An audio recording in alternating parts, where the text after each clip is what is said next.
Yeah, welcome in. Welcome back to another episode of the Format Podcast live. And we were supposed to do it last night, but we got held up by the weather in Pittsburgh. So we're going to go ahead and do the NFL, what is this, week 5 wrap up night on Monday night after Monday Night Football. Yes.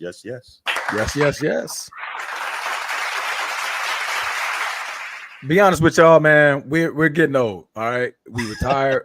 We wasn't able to keep up with that. But the game didn't come on at what, 9:45? Yeah, man. I wasn't with it, bro. Yeah. I was broke off this morning, fam. I couldn't do it. I tried, man. I made it deep into the fourth quarter. I was like, I can't. I made it 3 minutes into the first quarter. I was just like, you know what, man, this just ain't it tonight. I pushed, man. And I'm not even a night person like that. I pushed it, and yeah, needless to say, I ain't get there. No, I tried. I hate we missed a great one though. It turned out to be a great one. Yeah, definitely. I missed most of it, but yeah, you probably caught most of it. I did. It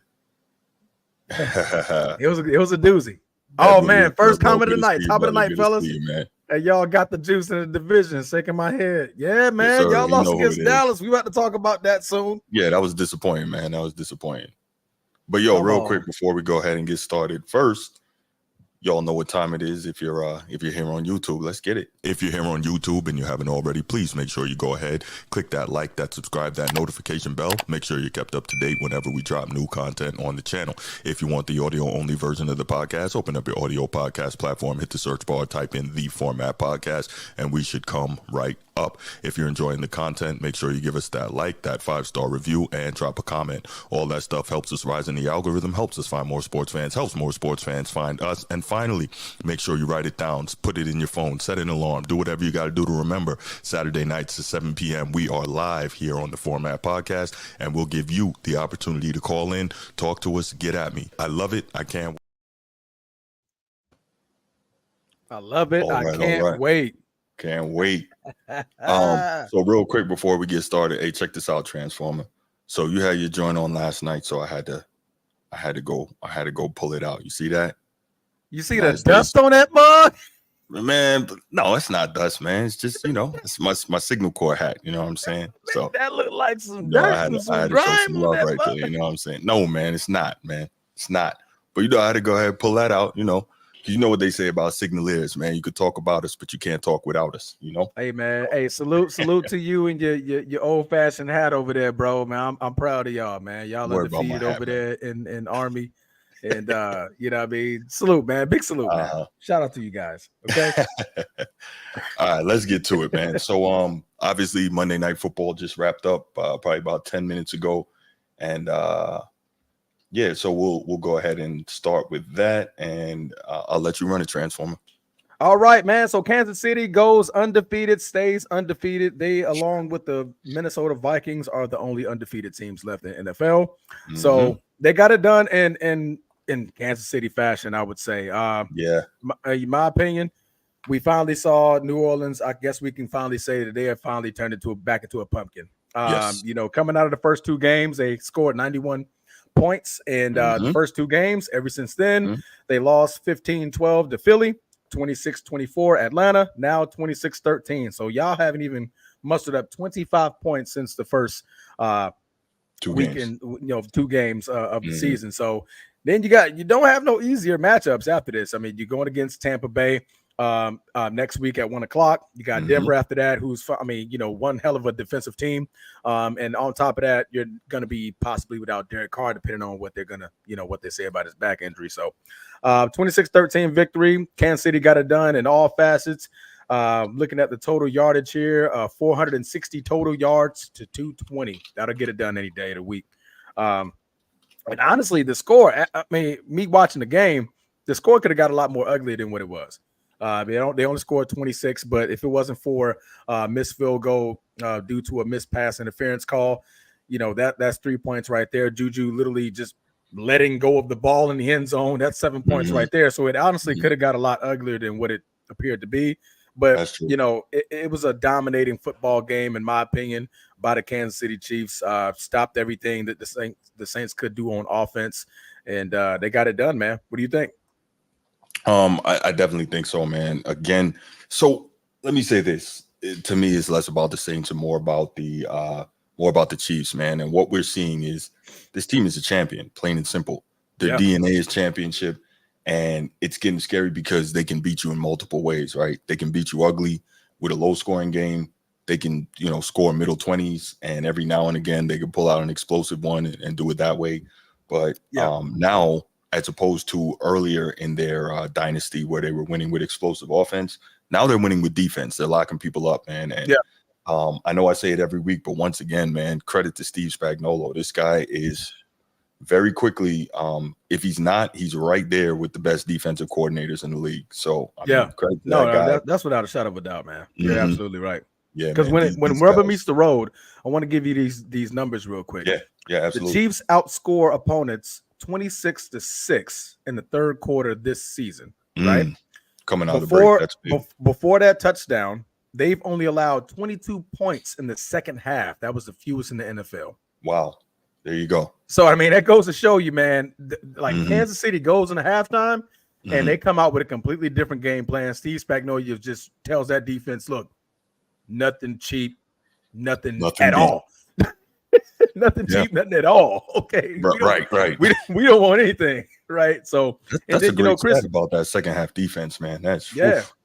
I mean, now I believe that will be now 28 points allowed in the second half, which is still probably going to be the fewest. I mean, we got to update the numbers, but they only scored 6 points thanks to that touchdown, but they did miss the extra point. So it was only 6 points scored in the fourth quarter. But other than that, man, it goes to show you, man, the Chiefs outscore opponents 26-6. You know what I mean? Meaning, the offense really picks it up coming out of the break.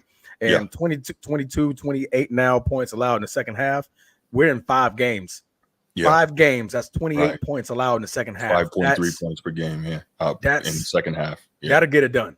That'll get it done. Absolutely. You know what I mean? No, man. It's a very good football team, man. Again, they're champions. They know how to win. They know how to beat you multiple ways. This is a very tough out.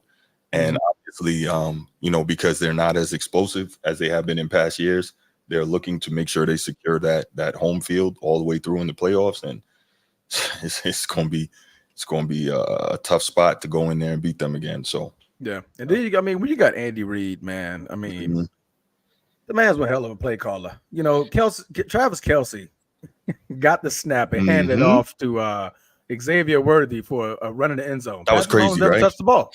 That was crazy. What other coaches out there calling plays like that, man? It's just crazy. Shout out to Kareem Hunt, by the way. 27 carries, 102 yards, fresh off the couch. I think this is his second game back in the league. He was with Kansas City before, unfortunate things happened to him off the field that got him out of Kansas City, and he ended up in Cleveland. But he's been on the couch for a little minute, and, Kansas City gave him that call up, and man, he's playing like he's ready. He's playing like And the crazy thing, it seems like, and this is testament to Mahomes' greatness, seems like every week a different receiver is like the leading receiver. There's no true number one on this team. Correct. Everybody thought Juju was washed up. Here we go. 7 catches for $130 tonight. 18 yards. And a drop. Right. A massive drop in the end zone. That's right. So, I mean, you look at it, and I don't know, man. I don't know where the weakness is on this team. They're special, man. They're special. Much as I hate to say it, them being in the AFC, they're going to be a very tough out. That's a special football team. And quick side note, Pat Mahomes tonight, he is all. Did you see that last first down he got where he skated down the sideline, jumped, stretched out, and got that? Yep. The reason I'm bringing that up, if we remember, was this a few weeks ago, a certain member of this panel who is not with us right now. Oh, Lord. Had the nerve to say that Pat Mahomes is not a mobile quarterback. I'm like, what do we remember that? No, I remember that very vividly. What? I'm like, what? Yeah. So I mean, he literally, it was a draw. He stepped back, made the defenders collide, and ran for 9 yards and extended for a first down. Like that's mobile. That's mobile. That's mobile. Yes, sir. That's as mobile as it gets right there, man. That's right. But man, big shout out to Kansas City, man. They're the champs for a reason. 5-0, and I believe their next game is a bit of a good one. I want to say. Let me see who's their next game. Man, it seems like every game in the NFL is a good one. Next up is San Fran. Yeah, it is one. Yeah. Oof. So they're traveling to San Fran. That could possibly be a good one. San Fran coming off of a loss as well, so they're a little upset. Yeah. All right. Oof. All right. So we'll move on over to last night. We'll go ahead and get into one of the biggest games of yesterday, except for the Baltimore Ravens game. This is probably the third biggest game, in my opinion. Shout out Green Bay. We'll get to that later. The Cowboys got it done. 20 to 17. Dak Prescott leads final drive with 20 seconds to go. Fourth and goal. And he hits Turbin right there for a 4-yard touchdown to put those guys up 2017, not allowing the Steelers to have enough time to mount any type of drive on the last possession, and the game's over. They got it done.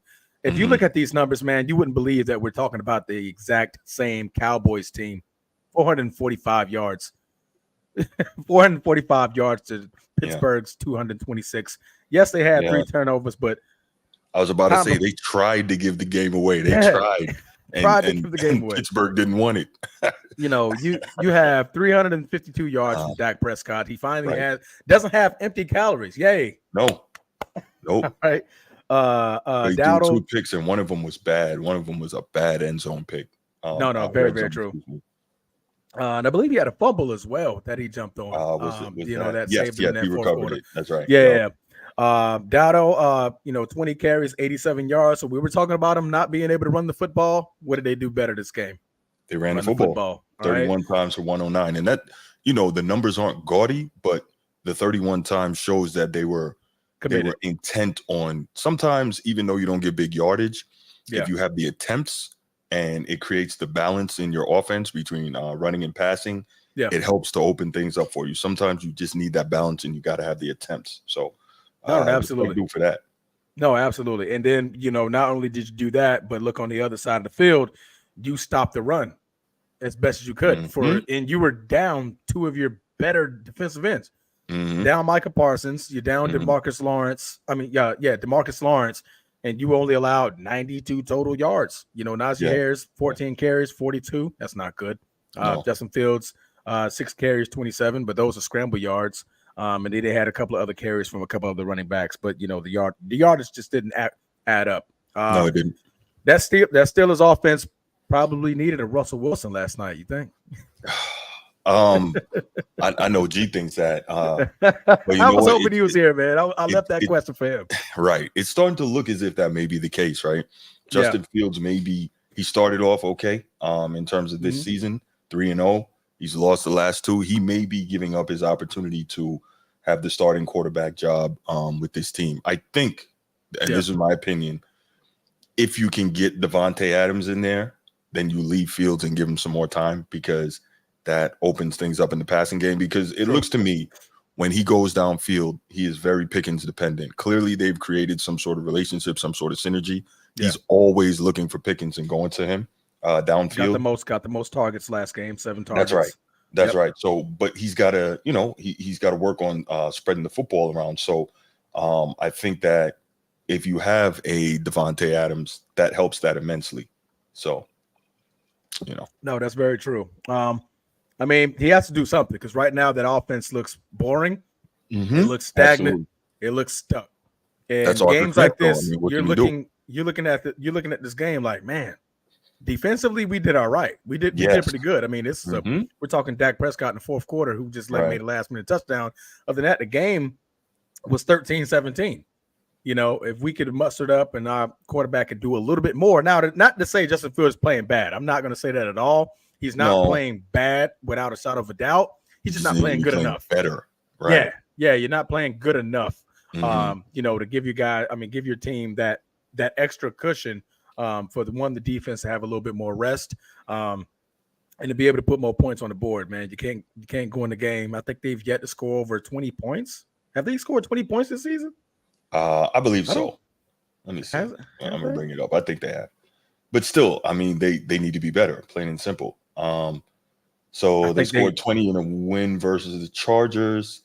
24 is the most. They scored 24 in a loss against the Colts last week. Okay, so they have scored 20. Yeah, but they got a chance at a get right game this week because they got the Raiders. Yeah, and right now they're had another change at quarterback. We'll get to that to that team in a moment. They do got a nice solid slate that I think that they can honestly go 4-0. depending on that Washington game is going to be a doozy for him. I mean, that kid's balling out of control. So yeah, we'll definitely see about that game.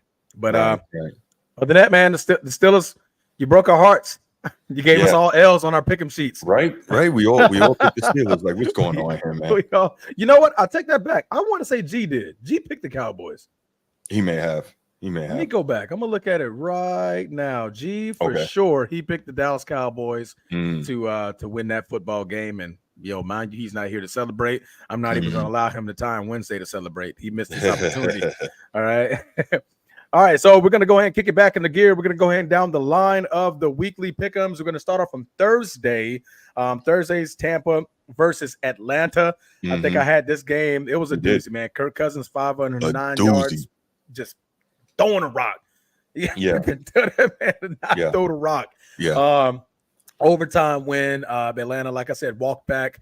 Forced an overtime game, and they came into overtime and never allowed Baker Mayfield to even see the field. Nope. Other than watching Kirk Cousins go down there and score the game-winning touchdown. And then swag surf. Big game. And literally swag surf. Hey, man, Kirk Cousins is low-key cool, bro. Well, that's you like that? Story, but... Do you like that? do you like that? You like that? You like that? Oh, man. What you think about that game, brother? I thought it was a fantastic game, man. Hats off to you for selecting that one correctly. You said since the beginning of the year that you thought that there might be something special about these Falcons, and it looks like you might be right. I'm still with the Bucs for winning the division. I still believe they will. That was a tough game because I thought that it was going to be a shootout like all the way through. And the way Baker started that game, man, I was so impressed. I mean, he was just zinging it in there. It was throwing on the move. He had 3 touchdown passes in the first half, and they're doing their thing. But then he only had I want to say 50-something passing yards the entire second half. No touchdown passes. Completely went away from him. Fantastic. But I chalk that up to fantastic defensive adjustments at halftime by Atlanta. Really good stuff, man. Yeah. So, shouts to Raheem Moore. Great job. Really came out of the break and just did an outstanding job in terms of having this team ready to go. And again, to Kirk Cousins, just slicing and dicing, man. He's not a mobile quarterback. He's a pocket guy. You got to get to him, but in the pocket, he can bring you that heat. He can bring that heat, man. He can bring that heat. Yeah. So, great job by Atlanta. Yeah, that's one reason I was big on Atlanta, because of what Kirk Cousins can do. Like I said, in the regular seasons, Kirk can be a very great quarterback. Yes, I think he's one of the greater regular season quarterbacks. It's literally the postseason where he gets a bad rap. He doesn't really do anything when his team desperately needs it the most. But the regular season, Kirk can get it done. Right. Kirk can get it done. We've seen it multiple times before. 509 yards. I was about to say he threw the ball 58 times. 58 times. And guess what? This was Matt Ryan's ring of honor going into this game, and he broke his record. Falcons record. Yeah, that's crazy. I know Matt Ryan, like, okay, tonight, out of all nights, this is the night that you just want to do it. I'm right here. Just gave my speech at halftime, and boom, here you go. Throwing it for 509 yards. So, man, great game, Atlanta, 36-30. Now they are the leaders of that division with that win over Tampa Bay. They both have a tie game, but tiebreaker goes to the divisional record holder, which is the Atlanta Falcons. All right. For the moment. Yeah. Yeah. Week 5. All right. We got plenty more football to go, guys. Man. I tell you what, though. I mean, as of right now, this looks like it may be arguably the best division in football coming down to it. It was arguably one of the figure themselves out, right? Arguably, people saw it as one of the worst divisions in football. That's and right. now it's becoming really competitive. I mean, I'm not going to fully count New Orleans out yet. I mean, they do, but it all depends on what Derek Carr's injury is. I mean, be honest with you. I think they do have the receivers. They do got a great running back. They do got a defense that's particularly a little bit older than expected, older than what you want to be to make a late season push. But they got the experience, and I think the coach is good enough to still make this a competitive division. So, shout out to those guys. Who's the 4th team in that division? Carolina. Okay, they don't count. All right. No. 3 That's teams terrible. right there. That's terrible. That's terrible. All right, moving on. We're going to move on over to Sunday. Minnesota travels to London with the New York Jets and get it done. They remain undefeated, 5-0. Very, very, very, very very, very bad game, in my opinion, from what I'm used to Oh my seeing from Aaron goodness. Rodgers. Not to say Sam Darnold looked any much better. I mean, anything better, but right. Sam Darnold does not know Aaron Rodgers. So no. It was a great football game. It was competitive defensively, in my opinion. In the fourth quarter, we had some great throws by Sam Darnold to get them down there to score that, to score those field goals to kind of seal it off for them. But man, it's just like, bro, somebody's getting fired soon in New York. And that's that's sad. That's on Aaron Rodgers. And Aaron that's Rodgers getting somebody fired. I'm really frustrated by that, and it's disappointing. Matter of fact, let me see. I think I got a quick. Give me 1 second. I think I might have a quick soundbite from Chris Canty here, talking earlier about that same situation with someone getting fired. So, let's check this out, and then we'll be right back. Yep. Ian O'Connor is the man who literally wrote the book on Aaron Rodgers, seems to be closing the book on Robert Saleh. He tweeted yesterday, Ian_O'Connor, I think one more loss at home to the Bills, that's a Monday Night Football game on ESPN, compels Woody, as in Johnson, the owner of the team, to give the ball to Jeff Ulbrich for the rest of the season and to make backroom contact to reps for Bill Belichick, Mike Vrabel, and Brian Flores for future consideration. I don't know why I call him Bill Belichick. He wouldn't even go in the locker room in the two Bills 30 for 30. He doesn't want anything to do with the Jets. Mike Vrabel, we'll see what happens there. Brian Flores, we'll see what happens there. But, I mean, the defense ain't the problem with the New York Jets. Nope. The defense ain't the problem. Like, you blame Rob Saleh. The defense ain't the problem. And he's got a quarterback in Aaron Rodgers, future Hall of Famer, that won't let him be the head coach. So I don't understand why we want to pin all of this on Rob Saleh when it's been Aaron Rodgers in the offense that has underperformed this year. Can we definitively say right now, we can go around the horn, whether or not Rob Saleh is a good NFL head coach? I would say no. Because he did it. Can you definitively say that? We don't know. Like, I still think it's inconclusive, how do you know that? Because he had years before. He had 2 years with Zach Wilson. What are you talking about? Exactly. No, he didn't choose him. The general manager chose him. Mm-hmm. The general manager chose him. Just like the general manager, Joe Douglas, went out and got Aaron Rodgers. Now, if you want to talk about somebody losing their damn job, let's talk about Joe Douglas today, who's, 5 years into the job and ain't been able to figure out quarterback. Ooh. 5 years in. If you want to talk about firing somebody, let's talk about firing Joe Douglas. That's the guy that ain't been able to figure out quarterback. Fine by me. All of the slings and arrows that are being aimed at Rob Saleh. He deserves it.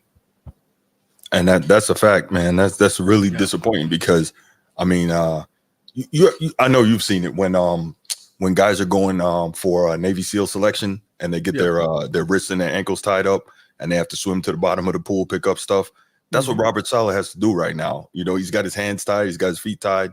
But for a few years, 2 years prior, Zach Wilson, he was stuck with him because the GM drafted him and the owner loved him. So he was stuck with that. He's gone now. Now he's got an Aaron Rodgers who is not nearly what he once was. Also came in, demanded that he bring the OC with him. Nate Can't Hackett, who's not good.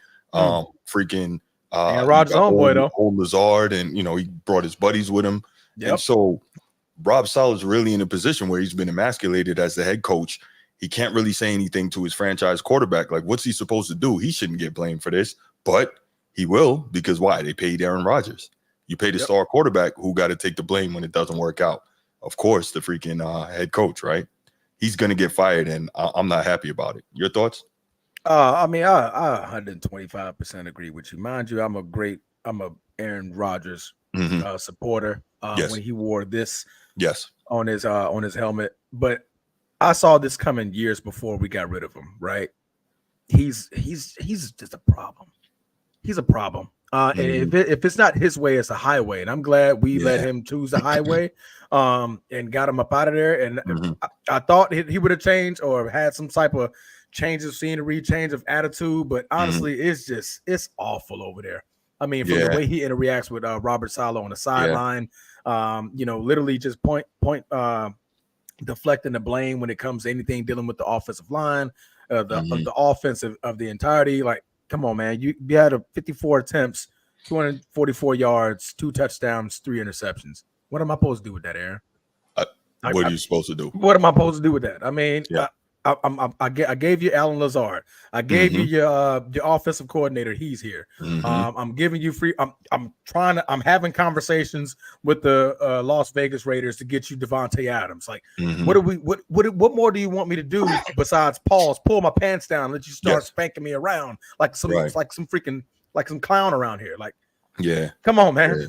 They bent over backwards to get you, brother. Absolutely. Nah, he's got to do better in what he's doing. I think part of it is schematic too, right? Obviously we know that Aaron Rodgers is one of the best mobile quarterbacks in the history of the game in terms of mobility, throwing on the move and whatnot. And that is part of what allowed him to be so special for so long.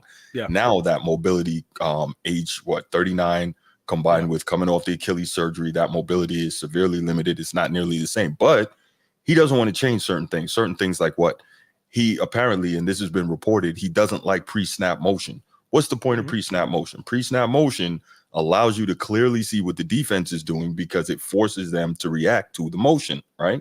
It also allows you to target mismatches on the other side of the ball, but he doesn't like that. But he can't make the plays that he once could. So, you got to do some compromise here, right? At some point, maybe you need to utilize something a little different in order to make your job easier since you can't physically do the things you used to. Yeah. This is frustrating, man. It's frustrating. Yeah. And I think, I agree with your point here. It's not like he's making bad throws. I mean, you see him throw the football. It's a lot of zip. It's crazy amounts of zip in it. A lot of it is timing. He's just not on the same page. Like it was one with Mike Williams that could have been a touchdown, and it was literally just miscommunication. But what does Aaron Rodgers do? The camera pans over to Aaron Rodgers. Yeah, he's got throwing the blame at Mike. Like, come on, man. Like, okay. Like, were you on the same page with Mike? Was that Mike's actual route, right? Like, or was you just trying to look him open? Like, bro, you had it. Why don't you just keep going? I'm gonna throw the ball this way. You know what I mean? Because he did that a lot in Green Bay. A lot of times he looked at the receiver like, why don't you just keep going? But Aaron, that's not the freaking route. Right. What are you trying to do? Like, you were scrambling. I'm just gonna stay with my route, all right? Because I don't know what's going on in your head when you're trying to throw the football. So, I mean, it's just bad, man. I mean, you only run the ball a total of 14 times. Now, granted, you got down early 17-0, but you actually made it somewhat competitive when it turned to 17-7. So you're only down 10. That was that defense, though. That defense locked in once from the point that Minnesota was at 17 all the way through just about to the end of the game. That defense was really locked in. I said, okay. And so that's testament to exactly what Canty was saying. Like, the defense is doing its job. There. I think they're like number 4 in total defense in the league. They're doing everything they can do. But if they're not getting help from the other side of the ball, you know what I'm saying? What are we talking about? Yeah. I mean, Sam Darnold was looking like a freaking superstar up until this game. 14 for 31, 179, no touchdowns, and a pick. Run game was, now mind you, Aaron Jones did go down early, I believe, in the second quarter. But, 30 carries, 82 yards. That's good for my defense. I mean, they had 30, 3 yards a carry? That's under average. I'm good with that. Absolutely. I'm very, very good with that. But yeah, man, the Jets are just in a free spiraling downhill offensively. And curious to see if they're the ones that get Devontae Adams. Maybe it changes. Maybe it doesn't. Garrett Wilson had a great game, 13 receptions, 101 yards, a touchdown. But and again, losing fashion. Jets 2-3. I don't know, man. I don't know. I just, like I said, man, I'm frustrated for Robert Saleh. And as a quick aside, to me, I know the game was a little different back then, but this really makes me think back to those early Ravens defensive teams, like the 2000 championship team. And scores those were 13-10, 13-7. Imagine how great those defenses had to be in terms of just physical conditioning, because they used to tell the offense, just give us 10 points and we'll win you this game. Like, imagine how many 3-and-outs those old Ravens offenses were doing. You know what I'm saying? Yeah. Like, but the defense would come out series after series and lock up the opponent. So it's I think during that 2000 championship season, they went like 5 or 6 games straight without an offensive touchdown. Shannon Sharp says that all the time. So that just lets you know. We looked at Ray, and Ray was like, "No, we got it." Right. That's why he said big play Shay. They just needed one play from him. One play. Yeah, one play.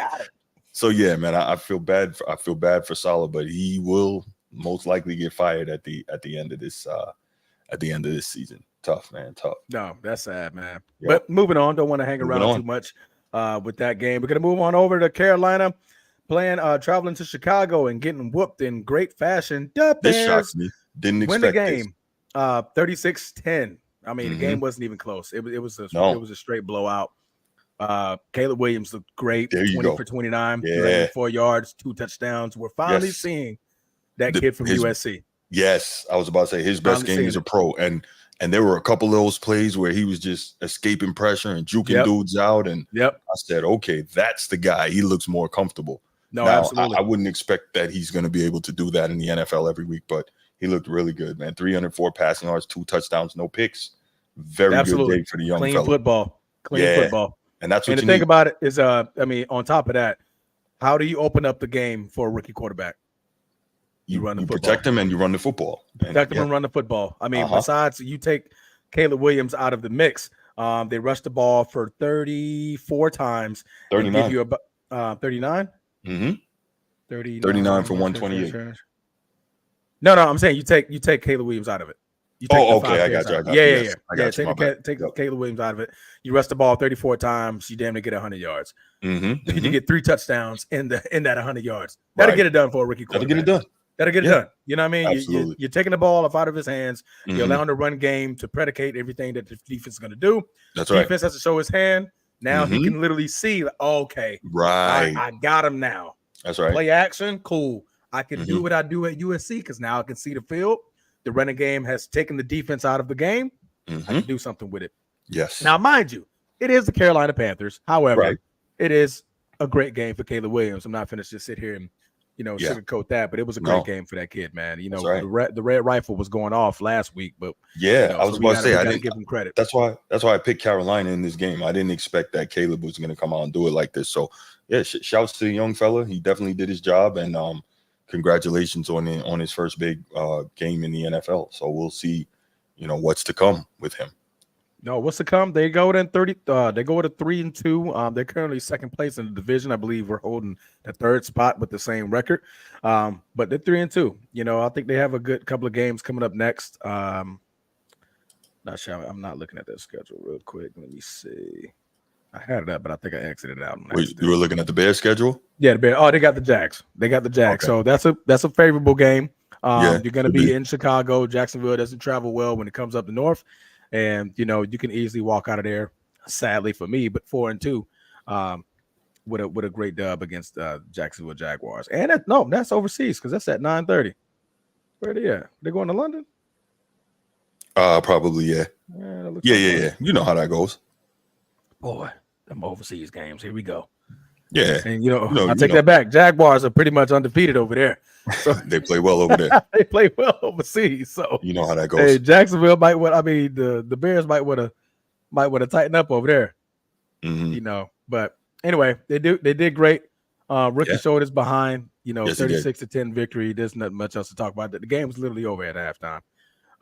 Really good job by him. Yeah, really good job by him. All right.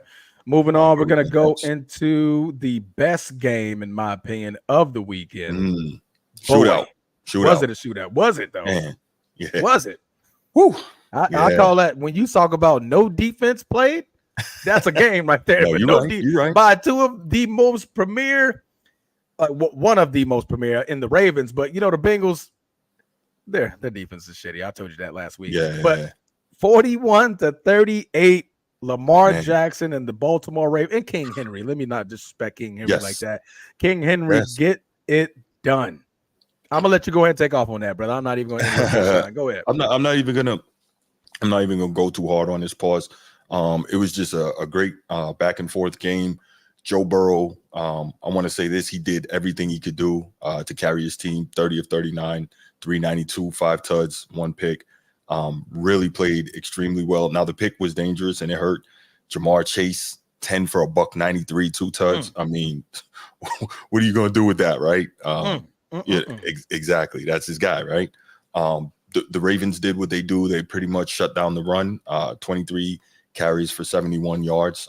But I do like the fact that, again, the attempts were there, right? The attempts were there, but the Ravens, they shut down they shut down the running game. They're the best run defense in the NFL, but they got carved up through the air. But most teams get carved up through the air when you're dealing with a healthy Burrow and Jamar Chase. But regardless, they got to do something to try and shore up that back end. That was tough sledding right there.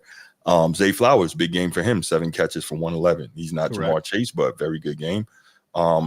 Lamar Jackson, man, 26 for 42 for 348. You know what I'm saying? 4 touchdowns. Oh boy, look who's here. Look who's here.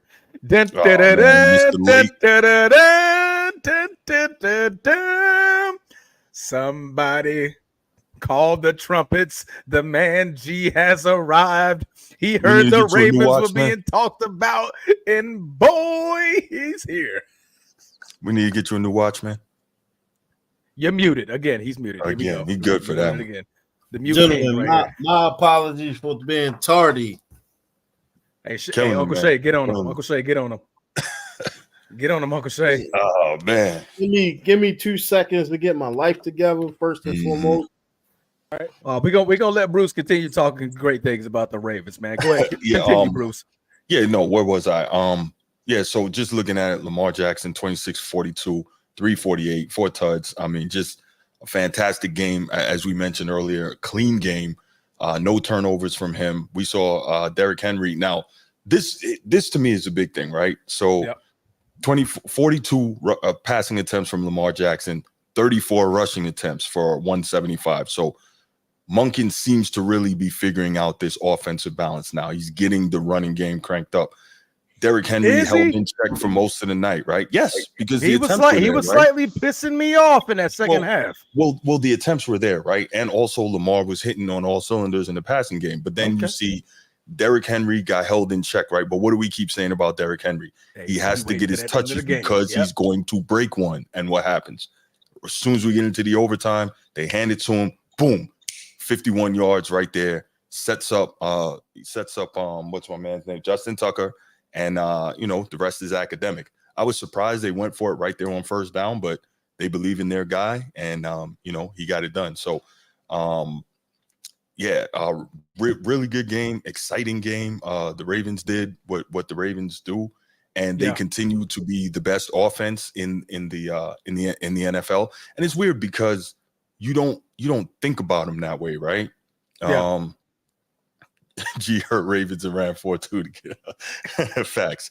Yeah, but you hear the Ravens and you don't think about them being the number one offense in the NFL, but they quietly are. And it's funny that Lamar Jackson from time to time will pull out these games that he's going to show you, hey, I can slice and dice through the air too. You know what I'm saying? Everyone, rants and raves about my legs, but I can throw it too. So, 348, 4 touchdowns, no picks that's love right there. That's beautiful. So, great game. The one complaint I would probably have is Lamar Jackson got to get better with the ball security, man. 2 fumbles and 1 loss. It's not good. You got to work on the ball security. That's always been an issue for him is the fumbles, and got to work on that. I think because the last one really wasn't a fumble. It was miscommunication with him and his center. I think he's calling for the ball. Then at the last second, Lamar looks away. And the ball's coming at him, and I think that's communication with you and your center. Well, I mean, those. Hey, but look, we hear you. That doesn't happen. Charlie. That doesn't happen to the best ones, though. You know what I'm saying? So no, true. I get what you're saying. Yeah. But isn't that your backup center right now? Did you guys lose your center early in the season? I would have to check. I'm not sure off top. But I mean, maybe that's something that, regardless, it could have been miscommunication, and maybe you could give him that pass. But like I said, he's always had fumble issues, so that's something you got to work on. That's problematic. Bruce, God ain't going to give you everything, but ball security, man, that's like quarterback, man. You got to have that. He had ball security when he stiffed armed 2 people to throw the ball in the end zone, running out of the bounds. Ball security was there right there. No doubt, got to have that. Real quick before I pass it over to G, I love the defense, even though, like I said, they got carved up through the air. You get the 3 sacks, 5 tackles for losses, and of course, my guy Kyle Hamilton is on one of them sacks. Go Irish! Just want to make sure I shout that out. He was also on one of the biggest best safety in the country, Swiss Army knife. not in the country. I'm sorry, in the NFL. I keep saying in the country. My mind's always on college football. But I'm gonna go ahead and stop talking now, and I'm gonna hand it over to G because I know he wants to blow. That's the only reason why he's here. His connection gonna go bad after he's done. I know, right? Go ahead, G. Hey, man. First and foremost, man, I want to thank God for these two, amazing co-hosts, Bruce been doing such a great job all year with this, his analysis of what it is and what it isn't. Right, Transformer, you bring so much great energy to this here, the Format Podcast, sir. I just want to thank you. You're probably one of the most honorable Navy guys that I know. And I haven't even shook your hand yet. Man, however, I gotta talk about these Ravens, fellas. Oh, wait, real quick. Oh man, you don't interrupt him like that. He was on a roll. Hold on, real quick before he does that. Roll, man. Happy birthday, G. Happy birthday, my brother. It's 12:02, my brother. Oh, 12:12. Happy birthday, bro. Oh boy, it's his birthday. Man, and he about to talk about these Ravens. Y'all, man. Yeah, man. May God grant you many more, my brother. Yes, sir. Absolutely. Yes, sir. Absolutely. Yes, sir. Bruce, it's your birthday too, bro? Where my shout out? Is Bruce's birthday too? Maybe it is. Oh, he said, hell no. Listen, we've sandbox, yo. We ain't share the same birthday unless I lost something, yo. I don't know. I'm getting older and I don't understand, yo. But me and Bruce don't have the same birthday, yo. Okay. If we do, my bad, big bro. You know what I mean? All due respect. I was born at 7:12 a.m. on October the 8th, 1979. There you go. Don't say nothing, Transformer. Don't say nothing, bro. I know you just got here. I honestly wasn't going to say a thing. I appreciate you.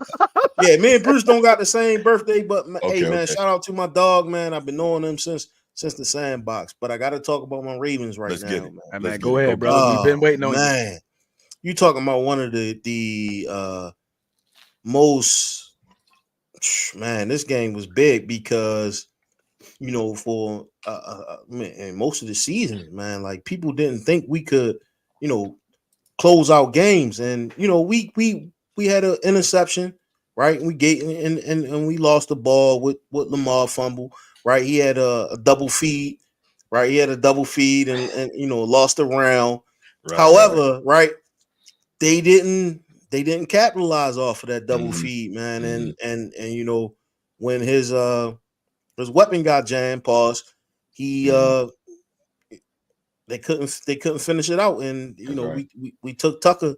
Tucker had to do his thing, man. I'm proud of Mr. Tucker because I thought he had some baby mama drama, and that stopped him from being able to kick field goals.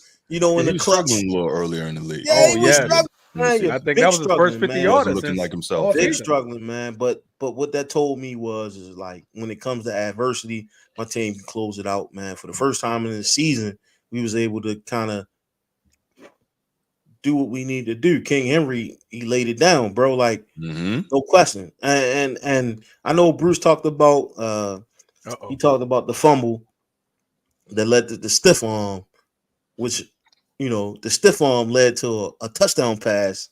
Listen, man, these playmakers, man, like you don't know what's gonna happen, man, and that's the interesting part of just Sunday football game, bro. Like that's the stuff that draws us all in. That's the things that we hope and look for, man. But it was good football, bro. Like it was a shootout. No, against a formidable opponent. Like Joe Burrow is, in Bruce's eyes, the second coming of Joe Montana. But I'm not gonna talk about that, right? Like I ain't gonna say that. Man. That's my dog. He's decent, but his stats don't say that when it comes to the AFC. Right, his stats don't say that, man. His win-loss record. His win-loss record. They won in 9 against us, bro. Like they won in 9. No doubt. I mean, they pretty bad against us, bro. Matchups, you know what I mean? I told you about the last game that they won, the one that they shut us down in the third quarter, and I'm sitting there. It's cheerleaders getting thrown in the air, and I'm sitting there with popcorn, and I done spent $30 on goddamn soda and freaking chicken fingers. And my team is lost for words, man. It was good to watch out my boys put them away, man. Like I think their season is over. I know Stephen A talked about how they get better as the season go on, but that's a deep hole right now, though. That's a very deep man. hole. And the Pause. AFC North, man, it's almost, man. I don't think it's gonna happen, bro. I missed all of the show. I don't even know where we all stand as far as the standing goes, but I was gonna get to that. I'm gonna get to that right Lamar before we is do the him, score yo. clocks. Lamar is him, bro. And I will say this: a lot of those games were decided by like 5 or more points all season. So it's really, all week. So it's really hard to say who was going to win what game because all of them almost came down to the wire, man. And that's, I don't know if that's Vegas and or if it's just that competitive in this league right here. However, it's a nail biter every week. But shout out to Lamar, shout out to Derrick Henry with that carry. Shout out to, the running game. My boy had four touches? Yeah, 4 touches. Who? I'm asking Bruce. Lamar had 4 touches. Four. Yeah, he had 4 touchdowns in the passing game. 4 touchdowns, what I mean, in the 4 air. touchdown passes, yeah. Oh, man, he did his goddamn thing, man. So I think what we saw across the league was that cry to Devontae Adams as to which team would he want to go to. And we saw him, shout out Edgar Allan Poe, the Raven. You know what I mean? Like, yeah, man, this is good. This is good football right here, fellas. It's good football, man. All college aside, man, this is good football. And I think if you're an NFL head, like you definitely enjoying what you're seeing, especially in the DMV with the Washington Commanders and what they doing. New York is starting to come to life, right? We seen Dallas beat the Steelers. I know I went for the Steelers. Just stop me if I'm going. You know what I mean? Just stop me. But right, listen, we can stop you because actually you picked Dallas, but you can get your own pick. Yeah. I'm always gonna pick against the Steelers, but I thought I picked the Steelers and I was like beating myself up. Like, bro, why would you do that? Like, Justin Fields just not there, man. Like, he ain't ready yet. Like, I understand. Like, we always talked about this. Like, when we looked at the games that was going to be played week 5 and and going forward, we was like, yo, it's a gauntlet when it comes to the adversity these teams was going to have to subject themselves to. I didn't think that the Steelers would be able to get past week 5 with Justin Fields. And I think a lot of people are starting to see the same thing. If not week 5, definitely week 7. If this guy can't pull a win out on week 6, I got him getting pulled, and Russell Wilson being the guy that takes over for him, because I just didn't think he did enough in that Dallas game to win. That's fair. And that's just my 2 cents, bro. But that's fair. I mean, no, yeah, that's right. That's pretty much what we said. said. We said along the lines of that. Yeah. My bad. I'm tardy to the party. Please forgive me, fellas. Don't take it with a grain of salt, man. Like, my birthday is now, and so man, shots up, brother. Yeah. I'm gonna let y'all go ahead, man. Like, I'm gonna stand back. I just wanted to talk about the Cincinnati game, because I mean, you came in right on time. I said Ravens. All of a sudden, I see Gino's box pop up. Pause. We knew what that was. Yeah, Joe Burrow and Bruce Hope, the great Bruce Hope, I should say. He like his pocket quarterbacks, bro. Like, he talk about them, man. Like, he's a pocket quarterback guy. And I say, hey, listen, man, and everything that has to be the upper echelon. I mean, he did play one hell of a great game, though. I will give him that. He did, but he definitely did, bro. He definitely did. I'm definitely putting that on the coaching staff. Obviously they lost, but think about how we do talk about that if they had won that game. However, if it was Lamar, we wouldn't be talking about no coaching staff, no kickers, and nothing. We'd be like, oh, Lamar ain't doing enough. And so I just want to meet him with that same energy, that last bro. Drive was on the coaching I wouldn't staff. say that. Yo, I want to meet and man, come on, bro. We got to do that. Because my Lamar argument no, sir. My Lamar arguments are in the postseason. I've never had an issue with him as a regular season player, but that doesn't mean anything to me. The postseason play calling been trash since the beginning of time, yo. Since his inception into the Ravens. Like, you gotta meet me there. It was some shit was like, oh yeah, that's all Lamar, but most of it has been like, yo, these dudes don't know what they're doing, and or they getting out coached. But I don't give these guys a pass, bro. Like I don't give Joe Burrow a pass because he dyed his hair blonde, or at least his tips. I don't know what that's about, but he dyed the tip of his hair blonde. He was like, "Yo, we ready to get at him." And even though he did put a really good game, Lamar met him where he was, man, and he got the dub, and that's all that kept. Yeah. I mean, defense wasn't much of a factor in this game for anybody at all. Yeah. I mean, looking at this fourth quarter. Yeah, I didn't really touchdowns like that, by honestly. Bengals, 14-19. Touchdown by the Ravens, 9:05. Touchdown by the Bengals, 8:54. Touchdown by the Ravens, 5:24. Field goal by the Ravens, 1:35. It was nonstop offense, man. It's like exciting, but that's not me personally. That's not the type of game I enjoy. I like defense. The back end pause was just getting blown off. These defenses, man. It was crazy. One play by Jamar Chase, 70 yards. 10 plays, 92. 12 plays, 70. 11 plays, 70. Wasn't like nobody was getting a short field. These are long fields. I really feel like Nate Wiggins. I feel like if we would have started Nate Wiggins and kept Nate Wiggins on Jamar Chase, it would have been a different game. This kid runs a 4.2 and a 40, man. There's no reason why. And he's 6'2", bro, like with long arms. Like I think at this point, the number 1 draft pick, you need to put him, he need to be baptized, bro. Regardless, right? Like there's no way you put this guy Stevenson on or what's the guy name? Kyle Hamilton. Yeah, his time will come, bro. But I feel like this was a great time to kind of show his skills, man. I saw him last week. He did a great job. The week before that, he did a great job. I understand he was in a car accident, but we got to live and die by these guys who are superior athletes, man, and not like subject them to like 3rd and 4th round picks who gonna get cooked. Like Jamar Chase is a monster, man. You gotta show up with your best weapons. I don't like them babysitting Nate Wiggins, man. He is mark my words. Transformer, I can always count on you on mark my words, bro. Like mark my words, this is gonna be a tier 1 receiver, cornerback.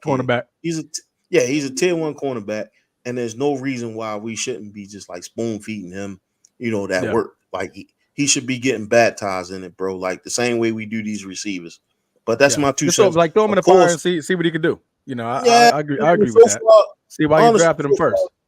Yeah, he been doing his thing, man. Like I don't understand what the holdup is, but man, I don't understand. But I think you got to give him the opportunity to be baptized and or like go against the tier 1 receivers in this league because he feel like he's a tier 1 corner.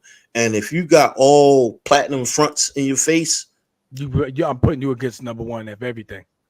Absolutely. Hey, you come on my sideline with a grill. You don't talk it. You starting? If you don't talk it, you gotta walk it, bro. Like that's my 2 cents. Something. Yeah, if you couldn't hang with Jamar Chase, I'm telling you, take them fronts out. That's it. That's it. My sideline. You show up in a suit and tie, bro, until you get ready. But I think one of the biggest concerns when we talk about these the Baltimore Ravens, and I'm gonna move to the Bengals later on if you guys allow me. But I look at Mark Andrews and what Isaiah Likely is doing right now, and to me, it's starting to look like Isaiah or Mark Andrews? Mark Andrews, it was decent. 4 catches, 55 yards. He had a couple of great blocks in that game too. He had some we only count touchdowns at the tight end. We only count touchdowns and pancakes at the tight end position in the AFC North. This great AFC North, and so far the only person that been able to reach the end zone is Isaiah Likely and or the other fat white guy. That's not my name for him. That's what he called himself. So I think it's Kolar.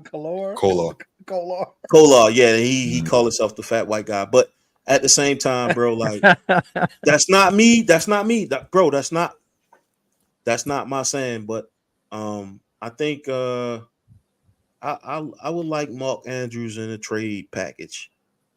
I would see putting him in a trade package. He's not 100%. He's gonna cook in 2 years, but right now I don't think he's there yet. Isaiah Likely, he need those reps, bro. Like he's proven he's been there since Mark Andrews went down, and so I like to see him get more. I was shocked to see not only Zay Flowers go crazy, but also Bateman. Yeah, Bateman had a great game. Yeah, I was shocked to see Bateman showing up. You know, the I think the wide receivers and they all showed up this game. They all showed up. I don't know if it's the Devontae Adams trade rumors and such, but well, man, we look like we needed a tier one. I'm gonna say a tier one receiver.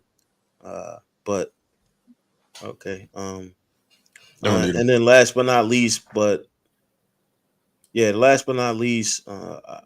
I look at Jamal Chase, and that dude was an animal, man. He was able to dissect our corners. Boy's a killer. Yeah, he's been that for a long time. I can always count on him and T. Wiggins to do their thing, man. And they showed up and showed out, and that's why he was due a game like this. Yeah, he was definitely due a game. I think that's why Joe Burrows was able to show up and show out, man. Before, I know we talked about the wide receiving core, and if off the field issues was going to affect their play, but those guys was able to come together and make things happen for the Bengals. That's my 2 cents, man. Shout out to Dark Henry. You know what I mean? On that last run, 51-yard run. Yes, sir. He said he would have scored it too. He said if he would have knew that Buddy was behind him, he would have put the burners on him. Yeah. He got shaded off in the front, and he had to change his angle. It was just all awareness, man. But Tuck was able to bring us home, man, at the end, man. And it's good to see that type of confidence builder at the end, because he missed quite a few, even though he did hit like a 56-yarder. Yep. That sent it into overtime. Yeah. But that's my Ravens, bro. Like, you never know which ones you're gonna get, man. Either they show up and they show out, or Todd Monken will fizzle out like a trace round. I'm gonna say that all season. So get ready. All right. Well, I'll tell you what, man. Ravens are doing great. We're gonna move on. Started off 0-2. Now they're 3-0 in the last 3 games, and they play Washington next week. So I think they're gonna be great, man. They got a great schedule coming up ahead of them. 4-0. 4-0. Ooh, okay. We'll get to the Commanders here in a second. Wednesday night. Wednesday night. Ooh. What is no, Wednesday night we pick them. Oh, yeah. Oh, okay. Wednesday night. Gotcha. I already know who you're going for, the Washington Commanders. You look like you going for the Commanders. You know what? I'm not even going to let you do that, Bruce. Don't even answer that. We're going to move on over to the next game. What we got? Move on over. Miami travels to New England and finally get them a dub since the Tagovailoa went down. Yeah. They beat New England 15-10 with their third option at quarterback in Tyler Humphrey. Yeah, Tyler Huntley. I said Tyler Humphrey. Yes. Jesus Christ. Just Huntley. 2 bad football teams, man. Very. Yeah. I don't think. I mean, there's nothing much to write home about this. No. The non-worst team won. Right. No, the better worst team won. Yeah, the lesser of 2 evils. I don't know. Lesser of the 2 evils. I don't know what you call that. However you guys want to put it, chat. Yeah. I mean, that was very non-New England like in allowing Miami to run it 41 times for $193. That's not New England football. Normally they're very stout defensively, and they will control you from that end. But I think at this point Miami knows that their passing game is in big trouble. They don't have Tua, which is I'll keep this brief, but I was always a don't pay Tua. Tua's not the guy, but it looks like he's very, very important to this offense. And it goes quiet without him. Yeah, because now it goes quiet. Yeah, they can't. I think that's also influencing Tua to be like, see, and this is why right. No doubt. Why I'm coming back. Because y'all need me. Y'all need me. All that soft talk. I mean, you should honestly consider just taking the cut and go ahead and just packing it up and going home now, right? And then now they're like, "Hey, Tua, man, you all right? How the head feeling?" Yeah, right. You think you'll be ready week 8? Need some aspirin? I got you. Hey, man, let's get you back on this field, bro. We getting cooked. 800 milligram ibuprofen. Hey, bro, we got you, bro. We'll feed them things like Skittles to Marshawn Lynch on the sideline, bro. You got it. Here you go. Pop this game was bad, but Miami's still only 2-3, so they're not, they're not too far down. Shape. They're 2-3. I think the Jets are 2-3, and was it Buffalo Bills are is 3-2. 3-2, and we'll get to that. So I mean, the division's still competitive in the AFC East. It is what it is. Somebody got to win it. Somebody's going to make the playoffs out of that division. Correct. So, in Buffalo, we'll get to that in a second. Boo, another one. But, this is a bad game. I really got nothing to talk about. All right, so you're going to Buffalo next. All right. When it goes to this game. No, not Buffalo next. I said we'll get to that in a moment. But next game we'll get into will be the blowout of Deshaun Watson, and I don't mean that in no pun fashion. Facts. Facts. This was all right. I chose Washington. Gets another win, man. I chose Washington in this game, but holy cow, man! Like, I think we all did. The freaking Browns. This is the worst contract in NFL history. This $230 fully guaranteed they gave Deshaun Watson. That's just terrible. And now they are stuck with it. And I know they are hoping that freaking Nick Chubb gets back ASAP, and they're hoping that he's a semblance of his former self, because this team is just bad. This team is just bad. And really, well, I guess I know. I was about to say, why aren't they just going to bench Deshaun Watson? But all that money he's making, all that money. Jameis Winston could do this. You know what I'm saying? They keep panning the camera over to him, like he's on the sideline, like So let him get out there and eat some W's. Yes, you know what I'm saying, bro. That's the most cringiest stuff I've ever seen on the sideline. But we're gonna eat dubs today. Yeah, man, eat dubs. But I mean, Jaden Daniels again. I mean, that kid looks great. The kid looks great. 14 for 25. He found the efficiency kind of went down a little bit, but still 238, a touchdown. He made a careless mistake in the one interception that he did throw. But look at the carries. 11 carries, 82 yards on the ground. So I mean, honestly, another 300-yard plus game for him as a rookie quarterback. I mean, the kid just looks amazing, man. And Washington is clicking on all cylinders. They really are. Defensively, they shut down the Browns. I mean, they scored, in the fourth quarter, the little last second touchdown. But other than that, for the most part of the game, they only had 6 points while Washington run around with 34. So it was a great game, man. Yeah. So quick point of order here for the Cleveland defense. Obviously, no Myles Garrett, but their second best defender, Jeremiah Owusu-Koramoah, 5 tackles, 1 sack, 1 interception, 2 tackles for loss. Go Irish. I'm just saying. You know what it's going to be. You already know what it's going to be. I got nothing for you. Hey man, he did what he could. You know what I'm saying? It's just man, Cleveland's just bad. And I can't even imagine how frustrated these guys are. They're just bad. They're 1-4. They're the only well, I'll take that back. Cincinnati is, but points forced in your division, the AFC North standings, right? Points forced. Baltimore Ravens, 147 points. Pittsburgh Steelers, 92 points. Cincinnati Bengals, 140 points.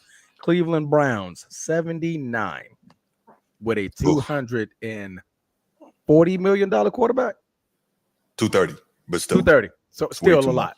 That's way too much to only be mustering 79 points, and here we are in week 5, right? I mean, defense, not too much to write home about. They're actually third in the division. They allow 121 points a game. But other than that, 79 points a game is not going to get it done. We're in week 5, bro. I mean, this is just bad. It's horrible. You go out and you're looking at these football games, and as a Brown fan, you're like, what the hell did we do? Yeah. Like, why did we make such a bad mistake? It's just looking worse. Because you never, coming off of what he was in Houston, nobody could have thought he would turn into this. Yeah. That's why, sacked 7 times. Desperate. They were desperate. Yeah. So the next 4 games, they got the Eagles, Bengals, Ravens, and Chargers. They're going 0-4 in those games. Yeah. Cleveland is terrible. Not good. They might can still let that Eagles say that again, G. Who was it? Eagles, Bengals, Ravens, Chargers. They're going 0-4. That's a terrible. Yeah, they're going to end up 1-8 by the end of this thing. They might mess around and draft Shedeur Sanders. Okay, is the offensive line bad for the Browns or Deshaun Watson that bad? Both. Two things can't be true, man. Yes, they got injuries on the O line. Can't be true. And he is terrible. Yeah, I mean, you're just looking at throws that he should make.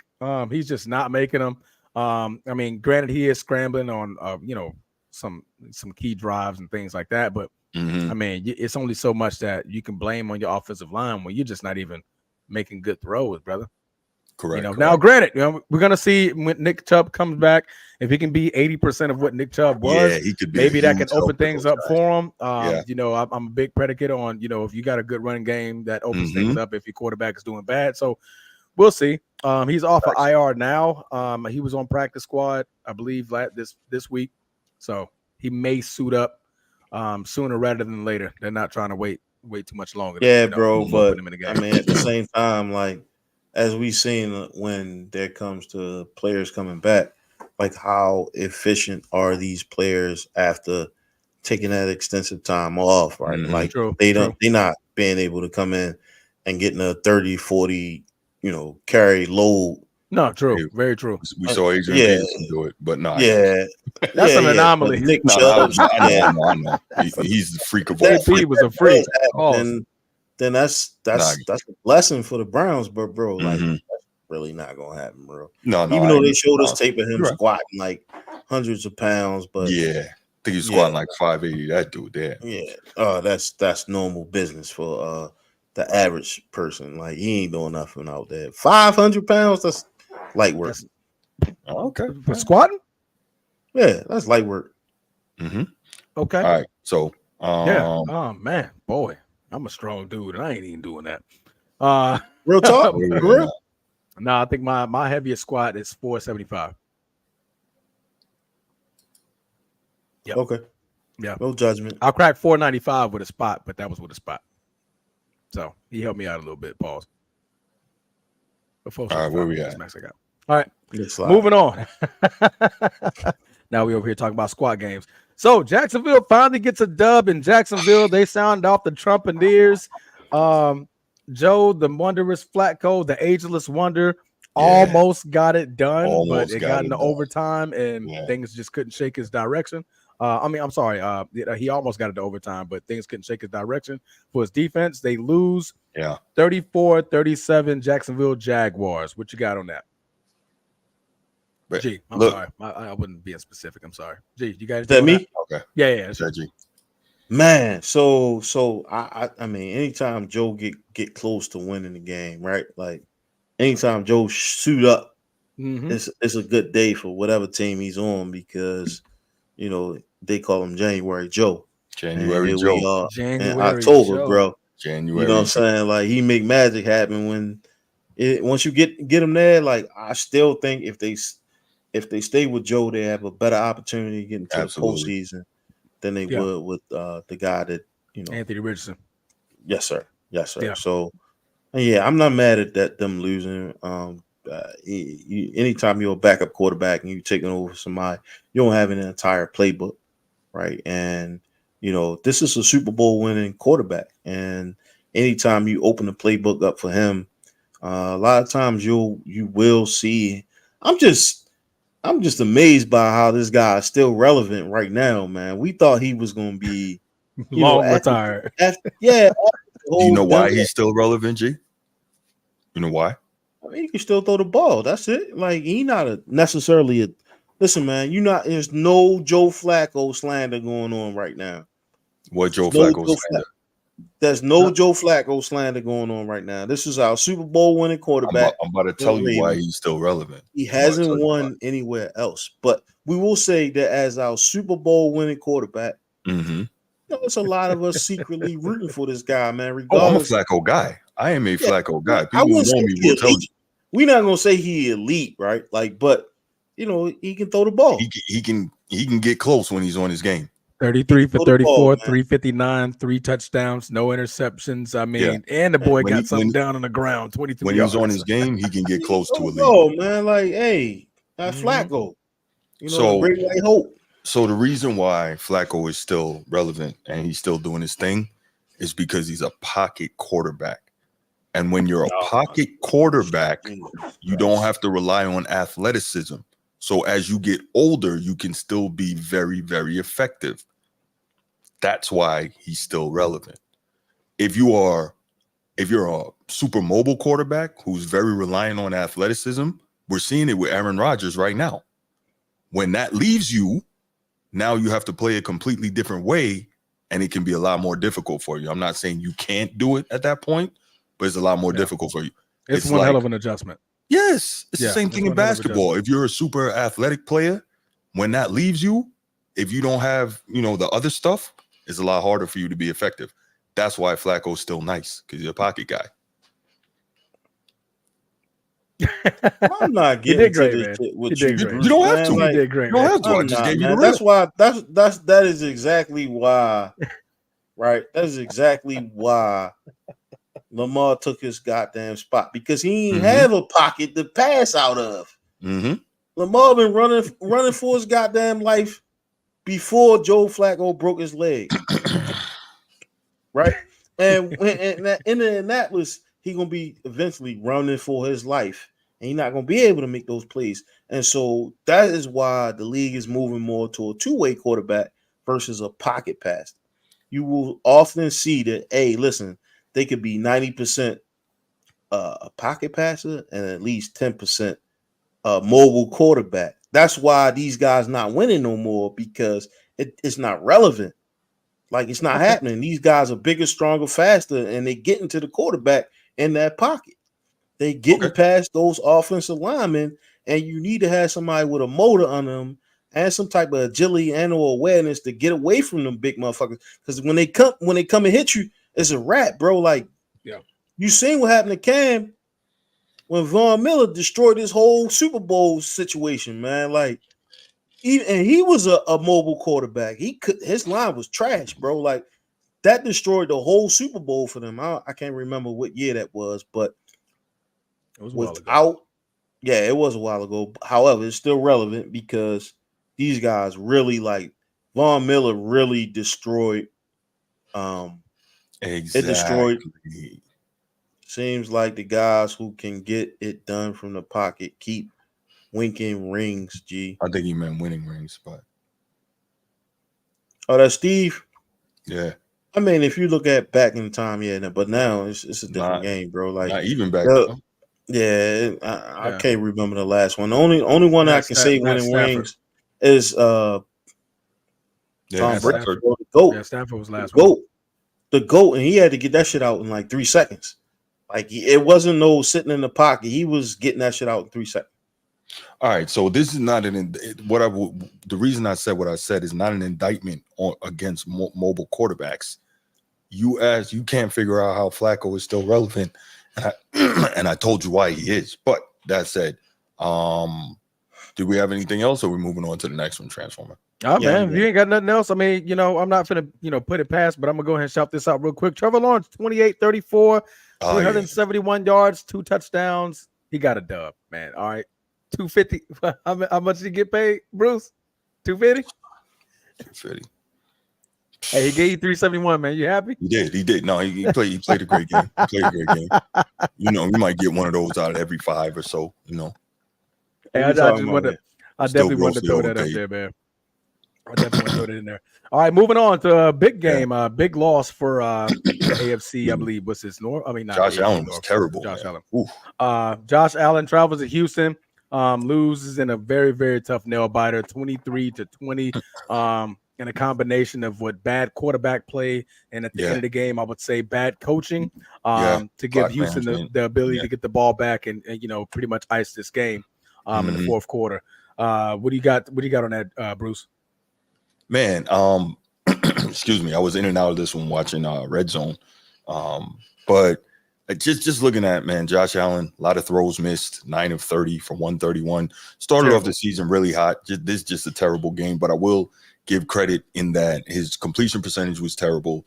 His yardage super low, but he did not throw an interception, and I don't think he lost a fumble. So at the very least, he didn't turn the football over, even though he had a really substandard game. And the other part is they threw the ball 30 times, but at least they were still able to count on the run. 150 yards on the ground on 28 carries. So offensive balance again. Get it done. And it's funny that this is supposed to be passing league. But have you noticed in all these games, week after week, we're seeing a lot more offensive balance in terms of OCs calling more run plays. I think that's a good sign. Very good. I don't know if we'll ever get back to the days of the bell cow running back being the prime guy on the team. I don't think so. But we're seeing a lot more offensive balance, in terms of OCs being willing to call more running plays. So I think that's good. CJ Stroud, man, that dude, he's next up if you ask me. No, the kid's amazing. He's special, man. I like now, him granted, a lot. This game. 31. Mm-hmm. Yeah, this game wasn't really one of his best games, though. He made quite a few mistakes, honestly. Yes. Put the ball in harm's way multiple occasions. Yeah. Interception. I believe the other one was lost fumble. Lost fumble. So it was quite a few mistakes, but he still showed that grind and grit. He was like, "Hey, fourth quarter. That's right. All right, how much time we got left? 40 seconds. 30 seconds. Cool. Let's go down here and get this field goal and win this ball game." He definitely he lit it up when he needed it to. Like I said, 331 yards, a touchdown, an interception. And also he lost his receiver off the biggest play of the game, and Nico Collins pulled hamstring on that touchdown run, that 67-yard touchdown run. Right. Defense, man, they put it on Josh Allen. They put it on him in a very, very bad way. Yes. He was not able to get anything at all. The biggest play he got was to Keon Coleman, which is the 49-yard touchdown. You take that away, and it really looks bad for anything Josh Allen could have did. So shout out to that Houston Texans. Breaks my heart to what breaks your what heart? happened? The fact that he can't that's work from the pocket. He can't move. He can't work out without having a tier 1 receiver. Like I know, and I hate to keep bringing up Lamar and the Ravens, but for much of Lamar's tenure here, right? Like we've always seen Josh Allen with at least one tier 1 receiver and getting work to the point where people was putting him in his MVP and his MVP race. But at the same time, like now we really getting to see what type of pocket passer he is. And he's not making these throws that he should make. He had one bad game so far this season. He hasn't had one bad game this season? No, he had one bad game so far this season. What's their record? What's their record? They are 3-2. All right, he hasn't done enough. He hasn't done enough. Baltimore and the Ravens are 3-2. Has Lamar done enough? Absolutely. See, this is what does that mean? You see how I walked him right down. You see how I walked him right down, right, Transformer? I'm sorry. All right, let's go back. Bro. Who did he lose to? Baltimore, Baltimore and Houston. Baltimore, all right, and Houston. And who else? Yeah. That's it. The only 2 losses. 3-2. 3-2. Yeah. Who did he win against? Exactly. He lost. Nobody. He won against nobody. Jacksonville, Miami, and Arizona. No winning against nobody. None of the big fish. They beat the Cardinals, who beat the Niners yesterday. They beat the Dolphins and they beat the Jags. Come on, bro. Like, let's be for real. No. Let's be for real, y'all. We're gonna do this.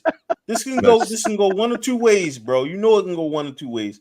Goddamn well, Arizona Cardinals is not a freaking playoff team, bro. Like, they just beat the 49ers, though, man. It's any given Sunday. Who's the 49ers? That's Brock Purdy. He's a 7th-round pick. The AFC reigning champions? That's NFC reigning champs? Easy pickings. He made back-to-back NFC championships. CMC is not playing. Back-to-back Pro he Bowlers. made back-to-back CMC is not playing. Before CMC got there? Okay. You said back-to-back Pro Bowls? Right. We talking about Pro Bowls? Back-to-back NFC championships. He made it to the Super Bowl. Tyler Huntley went to the Pro Bowl. Tyler Huntley went to the Pro Bowl. I'm not counting Pro Bowls. You know what? Are we using that? When we get off of here, you can just look up what Brock Purdy has done in his career. About that. You can do that. You can look up what Brock Purdy's done in his career. That's NFC business, bro. We talking about AFC here. You already know what that NFC go. You know how I go to NFC, bro. Other than Pat Mahomes, empty calories. Ain't got much to write home about. NFC is the empty calorie. I'm sorry, bro. I know you got all the green on and shit. My bad. Yeah, no, you could be disrespectful if you want to, because y'all haven't won anything in a while. The Lions is definitely taking the NFC this year. Y'all can mark that shit down. The Lions is definitely the team to beat right now. Everybody know that. They look good. Yeah, but yes, sir. NFC, it's not week 8 either, right? It's not week 8, but Bruce said that shit don't matter. So here we are. To know you is to love you, G. To know you is to love you. You my dog, yo. You my dog, yo. Where we at? All right, so wrapping this one up. We was talking about We was talking about Arizona beating the San Francisco 49ers. No. We're not on that game yet. We got one more game. Josh Allen. We was talking about Josh Allen and his dismal play this year and how he hasn't been able to overcome or beat any team that's like considered reputable. But we've been getting notoriety to teams like the Arizona Cardinals when they beat the San Francisco 49ers. This is crazy work. The NFC champions. All right, we're gonna move on. So the the Las Vegas Raiders played against the Denver Broncos, and Bo Nix had himself a football game for the first time in his NFL career. 19 for 27 on his passing attempts, 206 yards, 2 touchdowns, and also gave you another touchdown with his legs. So 3 touchdowns in total for the rookie and Bo Nix. And they get it done with the we don't know who our quarterback is, Las Vegas Raiders, man. What do you guys got on that? I like Denver. I like Denver defense. We won't talk about the defense is crazy. We don't talk about the defense enough. Yeah, the defense is mean. Exactly. Right.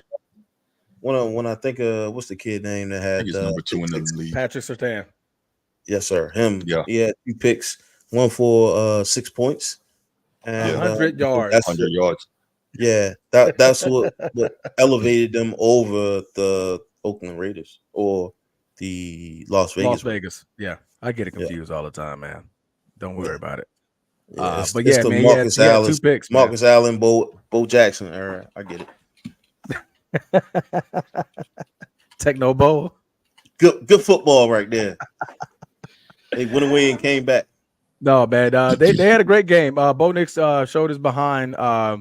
Raiders again having problems with not only with their receiver, not only with their coaching, but also another quarterback issue. Gardner Minshew was benched in the third quarter, I believe, for Aiden O'Connell, who came in and instantly threw a pick right after that. He was only 10 for 20. Not anything great to write home about the Raiders, but shout out Bo Nix, rookie game. They're 3-2 in that division, man. So that's actually pretty good for those guys. Let me see. I meant to look at their standings over there in that division. They are second in the AFC West right now. So who's that? Denver? Yeah, Denver. Of course, they're behind Kansas City, but they're ahead of the Chargers, who had a bye week, and Vegas, who has. That's what I was like, huh? How's that? Okay, I got you. Yeah, but doing good, man. Shout out those guys. All right, we're going to get on over to the Cardinals and the 49er game. The big upset. San Fran goes scoreless in the second half after scoring 23 points in the first half. Blew an entire double-digit lead, and Kyler Murray gets it done. 24-23 in the fourth quarter. He does. By the end of the fourth quarter, excuse me. I said that wrong. That's the difference between playmakers and game managers. And we're talking about Kyler Murray? We talking about Brock Purdy as a play manager, game manager, and Kyler Murray as a playmaker. So I just want to make sure I got this right. Brock Purdy's a game manager? No, yeah, I just want to make sure I heard that right. Okay. Absolutely. So where were we? Playmakers show up every game. They do. You sure about that? You sure about that? They show up every game. You sure about that? Transformer, you see this, right? You see this, right? So where was Lamar in the AFC Championship game? Whoa. Playmaker, right? Where was he? What year was that? What you mean last year? Every year. Oh, you talking about last year? Game. Every year. He balled out. Playmaker show up every game. He balled out. He balled out. Cool. Lamar. Right. You got it. Out. Ball out where? He lost, but he balled out. Like, what are you saying? Okay, got you. He didn't ball out. I see you got a Ravens. I see you got a Ravens emblem. What is that on your right shoulder on this icon right here? You need me to take that off? Oh man, I'm over here looking in the screen. You need me to take that off for you, sir? You need me to take that off for you? You don't understand how this game go. You don't understand how it work. You can't push a receiver in the ground and not get a flag, and then say, "Oh yeah, Lamar didn't show up if he not getting a flag." No. But on the other side, hold on. No. It don't work that way. because if teams are this dude move the goalposts every time, man. You not objective I'm not at moving all, goalposts, bro. We talked about this before, and you bring it up every time. Like, and we saw one. Whereas though the Ravens didn't get calls that the Chiefs called. That's why we lead the league in penalties, bro. That's why we lead the league in penalties. That's why. Because they don't call it both ways. And you know why? Because Lamar speak a certain way. He don't sound like I don't think that got nothing to do with it, G. He don't sound like the guy on the Quaker Oaks box, man. He don't. Man. Be for real, bro. Like, let's be real here. If we gonna talk our shit, we can talk our shit, bro. Like, he's not the face of the league. No, he's not. He's not the face of the league. That doesn't have anything to do with. He's just trying to win the game, bro. You said playmakers show up every game, and I'm just trying to figure out how that is. You saying he don't show up every game? I'm saying he didn't show up in the AFC. I'm sure he had a highlight on one or two highlights on that joint. Maybe it wasn't enough to win a game. Okay, all right, boom. But he don't get to call it. At that year, we talked about this before the season started. He don't get to call the plays, bro. He don't call the plays. We seen some ridiculous play calling, tight end sweeps. What a tight end sweep? Brock Purdy don't call the plays, and he ended up in the Super Bowl. With the lead before Patrick Mahomes went down and scored his defense. What happened? He was like, "Oh, we just gonna give him." How many yards he had? How many yards he had?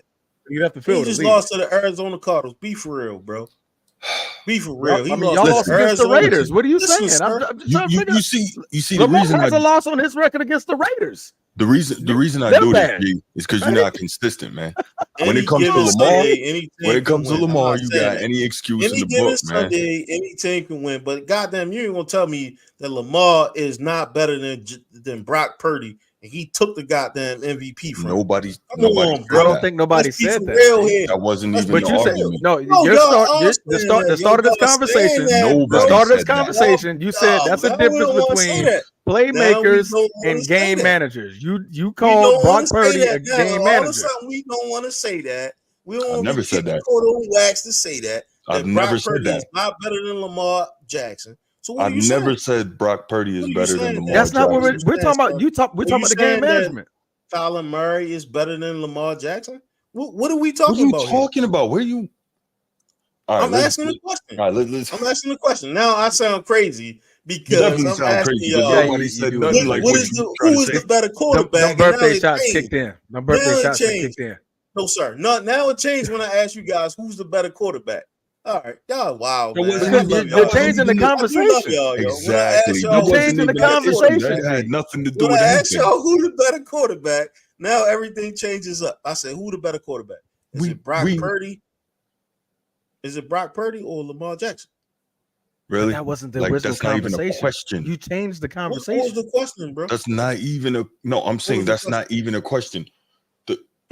First of all, you were the one that brought up Purdy, so I don't know. Listen, man, you said Brock Purdy you started that made whole it to the championship. Brock Purdy is in the NFC. He's not in the AFC. He not. He made it two times. Something Lamar Jackson hasn't been there, bro. Who is a better quarterback? That's the only question I had because y'all was like, oh yeah, Brock Purdy is a. No, you call Brock Purdy a game manager.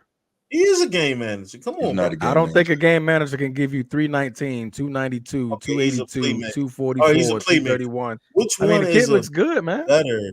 He's a good quarterback. Which one is a better quarterback? Which one would you have, sir? Lamar Jackson is without a doubt the better quarterback. All right, Bruce, the conversation. That's why I didn't even. The conversation. Gee, the conversation is that you said Brock Purdy is a game manager and Kyler Murray is a playmaker. And we're addressing the game manager part. We didn't say nothing about Lamar Jackson, bro. You brought up Lamar Jackson. No. You brought up Lamar. We can always rewind his tape, bro. Like, first and foremost, we can always rewind his tape and we're going to hear him talk about, Brock Purdy made it to the NFC Championship or the Super Bowl, right? The Super Bowl, right? And I asked you, I'm like, all right, well, who's a better quarterback? And now we start tap dancing. When I ask who's the better quarterback, nobody's tap dancing, but that's not even. You asked about Lamar Jackson, yes or no? Did you ask about Lamar Jackson? It's a team sport. Gee, that's not even. Oh, okay. It's a team sport. It's a team sport, bro. It's a team sport, but it don't work in your favor. But any other time, Lamar Jackson is from Krypton, right? Come on, man. Brock Purdy, man. Listen. All I'm saying, judge everybody with the same standards, but you don't do that. You create every possible. A game manager, yo. All right, cool. So Cardinals and 49ers. Let's go ahead and do this because damn, it's like 1:00. Is it? Oh boy, let's speed try to make me out to be crazy, but at the same time, definitely crazy, bro. I won't go against Lamar Jackson, but y'all like it's not about going against Lamar Jackson, yo. Like the low-key shade gotta stop, bro. The what? It gotta stop. All we did was address the. Hold on, you made a statement, and I know you want to cut me off so bad. Oh my gosh, and this is show you can cut me off, it's fine. But you made a statement about how Brock Purdy and the San Francisco 49ers made it to the Super Bowl, right? However, that's a team game. He didn't have the same weapons. Lamar didn't have the same weapons that the 70 but he's the MVP, G. 49ers had. He's the MVP then. What's his excuse? What is Lamar's excuse then? He's the MVP, right? So the MVP should be getting to the Super Bowl. Brock Purdy, not MVP, got his team to the Super Bowl. Individual. Hold on. First of all, Brock Purdy was supposed to be the MVP until Lamar Jackson added his ass out for 5 touchdowns. And guess what? When the rubber meets the road, Brock Purdy got his team to a Super Bowl. Lamar Jackson went home. So what does that MVP mean? It's a team sport, bro. It's a team sport. Okay, so what are we talking about then? Brock Purdy led his team to a Super Bowl. He led his team to a Super Bowl. I never said he didn't. That's the NFC, bro. It's not AFC. No, we can't do that, G. No, we can't do that. We can't do that. It's a different conference, bro. We can't do that. Them boys still got to suit up. You still got to suit up. 7 Hall of Fames in the AFC right now. You'll have 7 Hall of Fame quarterbacks in the AFC versus. You saying and Lamar just keep losing to one. That's crazy. Yeah, I mean he keeps losing to one guy, legend, bro. One guy. He's that guy, and he looks bad doing it. He's that guy. It's not like because Patrick Mahomes don't play defense. Patrick Mahomes don't play defense. I said it was a team sport, bro. Y'all not listening to me. But I'm saying Lamar plays bad. That's what I'm saying. He plays bad when it matters. He played bad against Andy Reid, yo. That's cool. They played bad against Andy Reid. It's absolutely a team sport. It's absolutely a team sport. There's no question about that. And if you go back and look at the games, you will see that Andy Reid is giving John Harbaugh, which everybody know can't go X and O with this motherfucker for nothing. You look at it and you go back and you be like, oh my gosh, this offensive coordinator is getting cooked. All right, so listen, we get it. It's a team sport. But if that's the case, why do you keep boiling it? Can I finish? If it's a team sport, why you keep boiling it down to one-on-one? Who's better, Lamar or the other guy? I just asked you a question because no. See what I'm saying? I didn't bring this shit up. Y'all talking about Brock Purdy being the greatest thing since sliced bread, and that's not the case. Y'all said he was a 7th-round pick. Only thing I had to say was the last pick, Mr. Irrelevant. And then y'all wild the fuck out. Like that's the only thing I say. No, because we're saying Mr. Irrelevant got to a Super Bowl before back-to-back MVP. To Kyler Murray. That's what I said. I say he was a 7th-round pick and a game manager, and he lost to Kyler Murray. And that 7th-round pick game manager. And y'all wild out. Like, oh my gosh. Well, what about Lamar? What about Lamar Jackson? No. I'm like, yo, no. Don't do that. Right shoulder on your icon. That's where it came from, bro. Like, come on, dog. You said that playmakers show up every game, right? Oh, there we go. We got back up. We got back up right here. There we go. Playmakers show up every game. That's absolutely correct. Just because you got people in the chat that type shit don't mean that's listening. That's listening. Right. That's listening to what you're saying, G. That's listening. G said Brock was a game manager and said playmakers always show up. Bruce said, okay, what about Lamar in the AFC Championship? Then G started making up excuses for Lamar. All right, listen, yo, this is your podcast. Right? Isn't Lamar the greatest playmaker in the game? Hold on, we all bros here. Steve is a bro. He been here long enough to know he can get this smoke too. You hear me? He can get this smoke too. You know what I mean? Like just because he jumped on the podcast don't mean he can't get this smoke. And quiet as kept. I said, that Brock Purdy was a game manager. And I said that Lamar's a playmaker. He show up when you don't think the game is attainable, he make a way. I'm saying it when the chips is down, Brock Purdy not going to win the game. That's why he lost to Kyler Murray. That's the only thing I'm saying. There's a comparison between the two types of players. All right, so y'all like hell bent on talking about one more question, then we no. Y'all hell bent on talking about how Brock Purdy is this superstar playmaker. Quarterback. All these weapons, bro. He got all these weapons. He got more weapons than anybody, bro. He got Debo.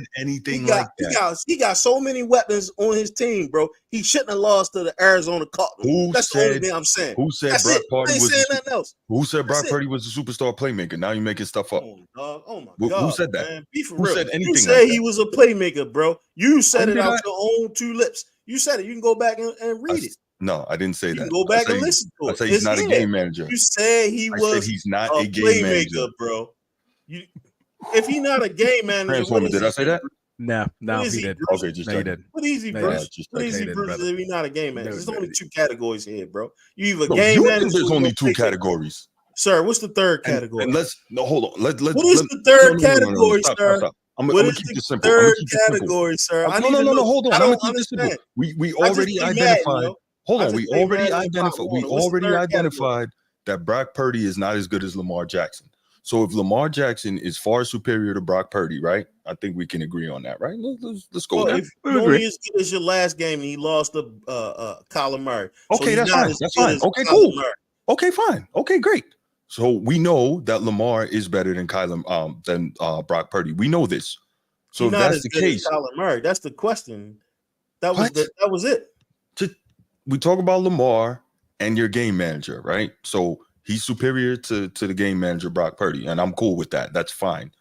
If that's the case, shouldn't he need less help to do more because he's better? Who are we talking about? Just checking. Lamar Purdy? Jackson.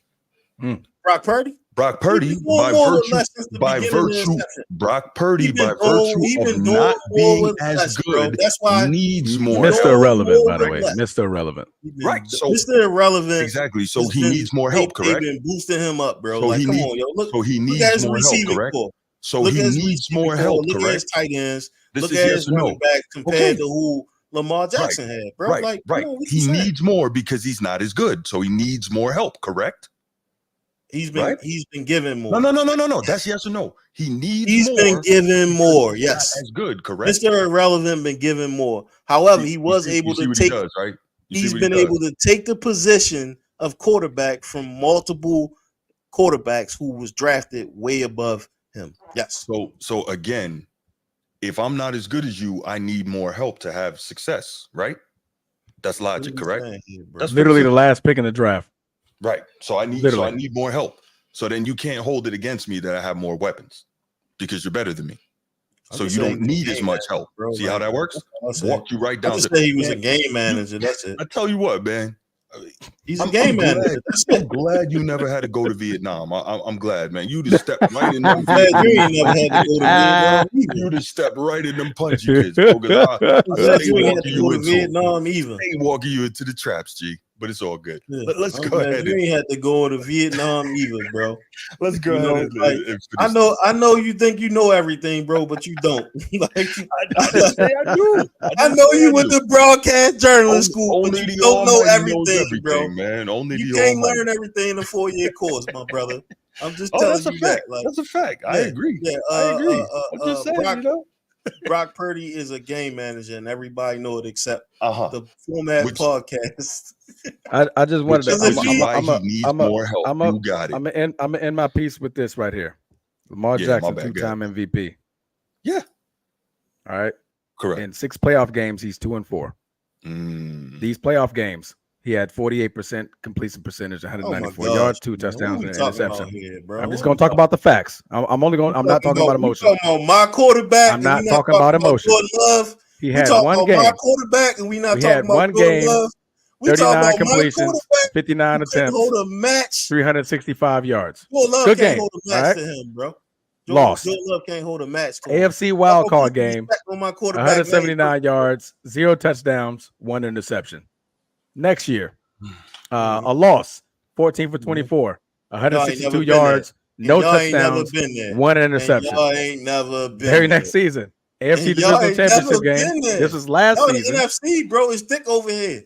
It's thick in the AFC. You gonna let me talk, or you gonna keep talking? I'm talking to you, but I gotta, you gonna let me finish?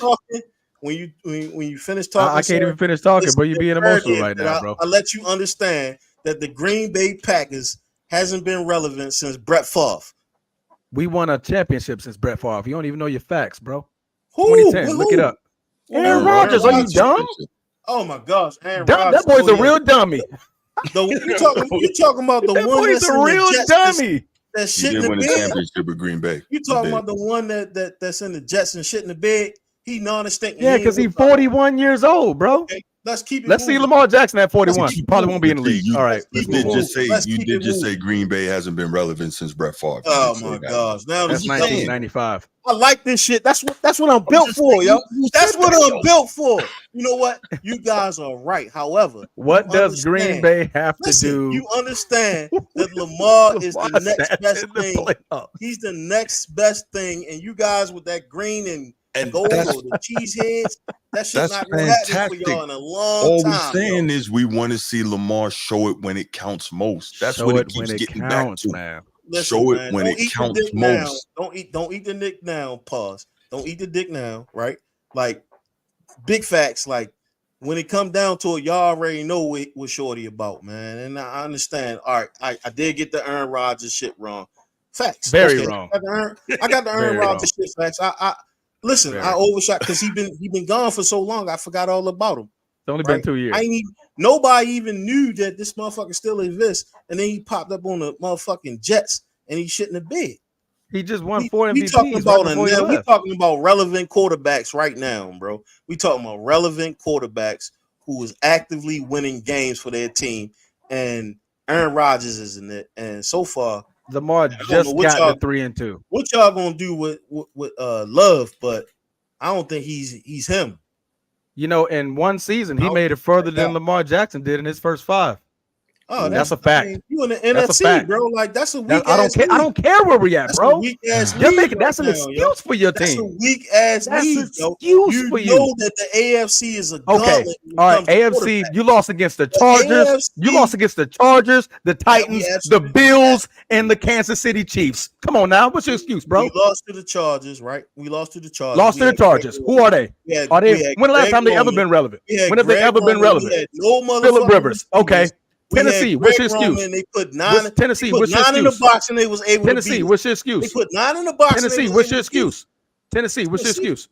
9 in the box and they was able to beat us. We had Tennessee, okay. Buffalo Bills, Josh Allen. You don't like Josh Allen? What's your excuse? Wait. What's the issue with Greg Roman? Greg Roman is coaching in the Super Bowl. What's the issue with Greg Roman now? Greg Roman coaching in the Super Bowl? Yes, he has coached in a Super Bowl. You didn't know that? He coached against us in the Super Bowl. Damn, what's the issue with Greg Roman? Time out. He asked me a question, and I'm telling you, when Greg Roman was our offensive coordinator, if you was any type of fucking Ravens fan, you would know that this motherfucker only ran running plays. He was doing dumbass shit like tight end tosses, tight end screens, dumbass shit like that. If you watch the games, you would have seen we had no active receivers, bro. Everything was on Lamar back, and everything was a fucking running play.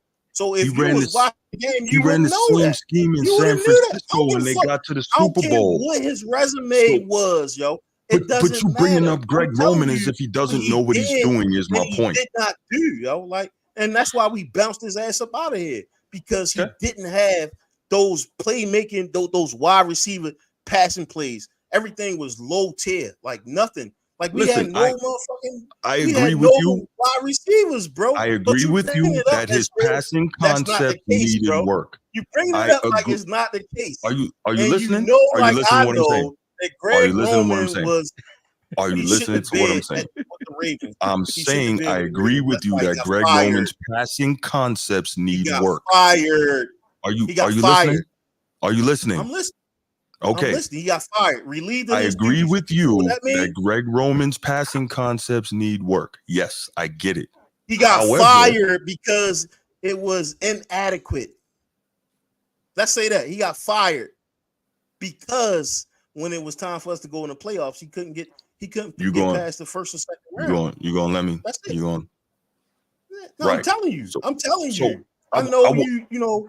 I know you're a broadcast journalist, and you know it's not even you about know everything. that. But at the same time, but you got so much bias. Time, it ain't got nothing to do with him being a journalist. Not objective at all, man. He failed to develop the passing game, bro. Okay, I just finished Okay, telling you. but I ain't agree with you Lamar on that big playmaker? Where's Lamar going to be held accountable, bro?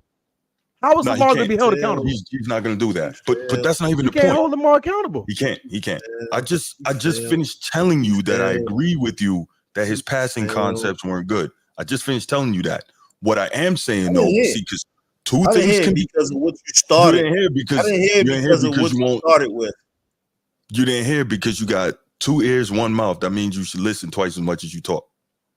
Nah, you should listen twice as much as you talk. There you go. God damn it. Like, what the hell are you talking about? First and foremost, you can't say one thing and then switch it up and be like, oh, yeah, I'm agreeing with you, but I'm disagreeing with you. Nah, bro, it don't work that way. No. Like, because two things can be true. You didn't let me finish. He got fired, bro, because he couldn't develop receivers, yo. And every wide receiver, nobody wanted to come play for us. No tier 1 receiver wanted to come play. So where's all them stats in the regular season? Why don't they show up in the playoffs, bro? Again, all them stats, all them MVP numbers that he put up in the regular season. Why don't they show up in the playoffs? Where do the numbers go, bro? So he don't need the weapons in the regular season to get the MVP. So he got the MVP twice with no weapons, right? So when he gets to the playoffs, what happens? He don't even get nowhere near it. No Hollywood Brown, and you see what he doing right now, right? Correct me. He's hurt. He's not. Where's Hollywood Brown? Exactly. And so when it comes time to plan, this is what happens. He's injured. And so where does that leave you? Last year was the first year that we got like 4 number 1 round. They made a big deal about us getting all these first round picks or whatever. All them motherfuckers amounted to nothing last year, bro. They amounted to nothing. I mean, that's just it. Like Lamar is the 2-time MVP, no doubt. No question. So when is the MVP? When is the most valuable player held accountable? When is the most valuable player held accountable? Because I want an explanation.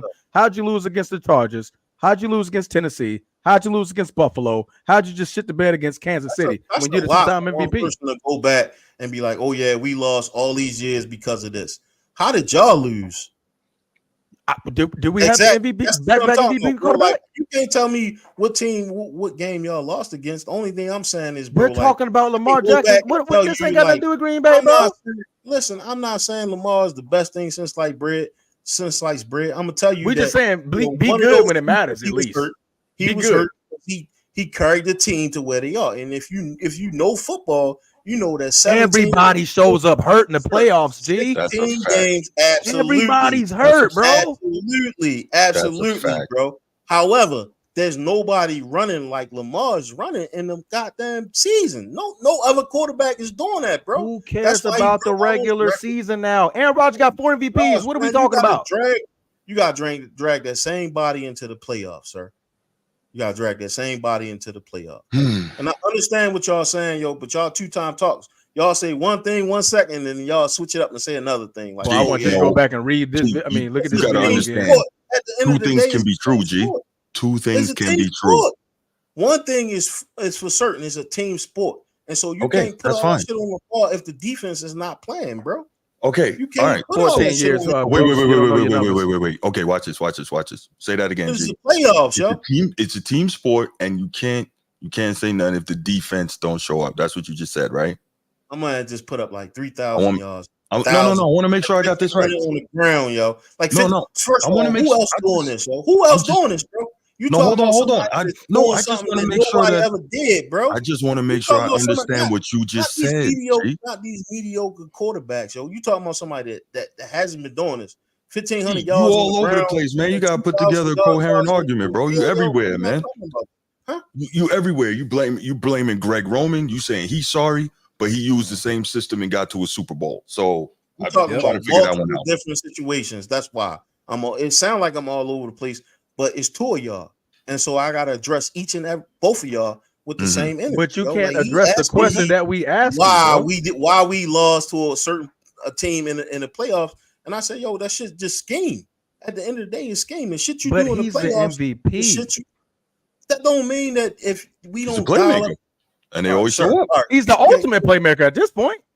Okay, Yes, I'm gonna address the Ravens fan first. I gotta address the Ravens fan first, right? Let me hear this. The Ravens fan in the room. Yes. I'm gonna tell you Yes. that that each one of Moving these the goalposts further than coordinators, Vanderbilt. hold on, these defensive coordinators, they prepare for Lamar differently, right?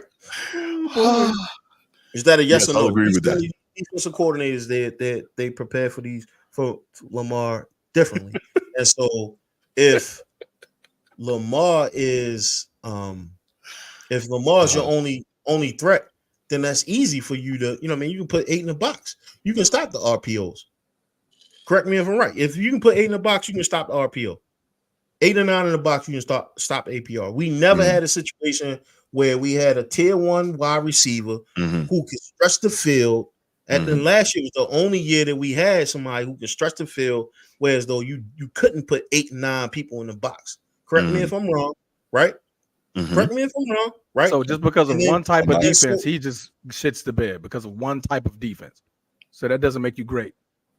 I mean, your quarterback ain't never. Your quarterback, that doesn't make you great. He stopped earlier. So he never been an MVP, and he probably won't ever be an MVP. And so, his first year starting, I don't know about the pressure. First year starting. That was his first year starting. Yeah, what we talking he made about it to here, an NFC championship. He went on a crazy. Not an NFC championship, Listen, but divisional round. He made it to a divisional round.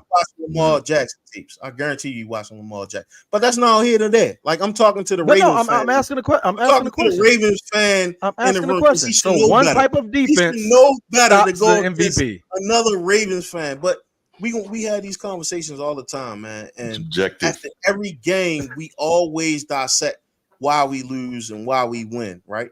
And it all comes down to the same thing. Like, we never have the wide receivers that other teams have, right? Even to this year right now. Like you looked at us last year, we was a couple bad plays away from doing our thing to get into the Super Bowl, right? Like you seen a Zay Flowers fumble the ball on the 1 yard line, right? He's MVP. Exactly. But we're talking about the same guy who would take Lamar Jackson over Aaron any day. I mean, he's 41 now. Good job now. But prime Aaron, boy, you sleep. Yeah. Boy, you sleep. Yeah, I wouldn't give Aaron Rodgers that Ravens defense. Super Bowl. So if we added them both not even up, close. We would never know what type of player that Lamar would be given the same time and service that Aaron Rodgers had. So right now we can't. Aaron Rodgers at the same time won a Super Bowl. Aaron Rodgers, I'll wait. 7 years, he was never a 2-time MVP. So he was a Super Bowl champ. He was a Super Bowl champ. He probably was. He probably was based off of what Brett Favre set up. Okay. That was Brett Favre team. Brett Favre set up a 2010 Super Bowl. For real, man. I'm not. I can't Brett go Favre there. set up a 2010 we going Super too many Bowl. Places, yo. We going too many places, and the only thing my guy doing is just dropping Steve and any other person who fits his narrative. I don't have that option. And so for me, it looked like, oh yeah, I don't know what the fuck. No, because Bruce trying to say something, but his facts are horrible. His facts are horrible. He's trying to help you. But at the same time, bro, it's like you can't negate that this is a team sport. And either way you push it, like Lamar is a great player. 14 years, he doesn't know math. Big ass numbers, yo. We talking about over 60 touchdowns in college and 2-time MVP. And he only been in 7 years. We're counting college now. I'm just talking about total body of work, sir. That's all. Okay. Because that body of work don't show up in the playoffs. Total body of work, bro. Total body of work. That's all we talking about. Total body of work. And like I said, 2-time MVP in 7 years is not that bad, bro. And that's fantastic, and that's the whole point we're trying to make. That's the problem. Only thing that I'm saying is this is a team sport, and it take offense, it take defense. But if you don't have a tier one, if you don't have a tier 1 wide receiver to throw the ball to, bro, like people drop the ball. How was he getting the MVP without it, bro? How was he able to be MVP without it? Without it, he's becoming the most valuable player without it. Play all these mediocre ass quarterbacks that's in the league right now that's thriving. Fair enough. And that is okay. Fair. That is now enter playoffs. What happens? The That MVP shit goes don't work away. in the playoffs. It's a different ball game. Oh, All of a sudden, There we go. We're getting somewhere, bro. We're getting somewhere. Here, sir. You're not slow here. Oh, you probably higher than what you believe, sir. Trust and believe that. But what I will say is there is, right? There's 17 games, right? We play 17 games. And if I'm carrying I think a last team, 2 years, last 2 years. 17 games. If I'm carrying a team 17 games into the playoffs, that's some wear and tear. This is grown man shit right here. You seen the motherfucking the Dallas running back last night try to run in the end zone and got rocked in a way that they was like, we not running the ball no more. We gonna pass it. Everybody saw that last night. He got cooked. Am I right or wrong? I'm trying to figure out which one. yeah. You didn't watch the Steelers in the Dallas game last night? Yeah, Oh man, I was asleep. Yeah, you I was watched sleep. it. Both of y'all was sleep. Y'all ain't watching No. I made it into the fourth quarter. I was y'all wrong. missed the good one, yo. I Y'all made missed it the into good the one. fourth Hey, quarter. first quarter I was out cold. Listen, Nah, sir, I made it all the way to the fourth. Listen, it was first and short. It was first and goal. I say that first and goal. Yeah. And Dallas tried to run the ball, and dude dove, and you heard and you saw the Steelers defense crack them, right? But what you never saw was Lamar getting hit dead on like that. And so what I say is there's a difference between a playmaker and then just your average Joe trying to run the ball. There's levels to this shit. Like he's in the AFC North where they'll tear your head off if you come wrong, is what I'm saying. Like, but at the end of the day, the wear and tear is just gonna happen, bro. Like you get into the playoffs, you like, damn, I need a little bit of help. He ain't have it last year. He didn't. Like if you look at it, he didn't have it last year. His running backs wasn't running, right? Everybody knows his running backs wasn't running. His wide receivers wasn't catching the ball. Yo, like you can't put that on him. You can't. Okay, and that's still fine. MVP. That's fine, but at what point, what would it take for him to have accountability for you? Seriously. You don't think he needs to step up his play in big games? Let's keep that real. Let's keep it a buck. What are we talking about here? You look at his numbers. I'm asking you. You did. Like you say, Ravens fan, you watch all the games. Do you believe he needs to step up his play in big games? What I'm saying is, this is what I'll say. I guess not.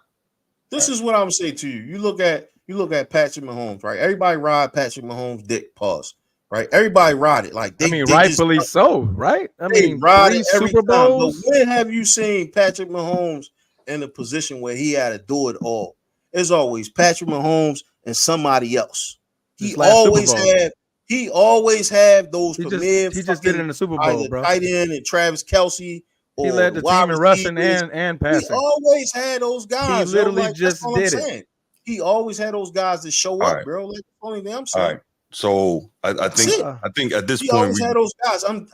we got to agree to disagree because we'll be here on this all night. All great quarterbacks have failed. You're right, Bruce, but Lamar is all failure, no success. That's the problem. That's what I'm talking about, Bruce.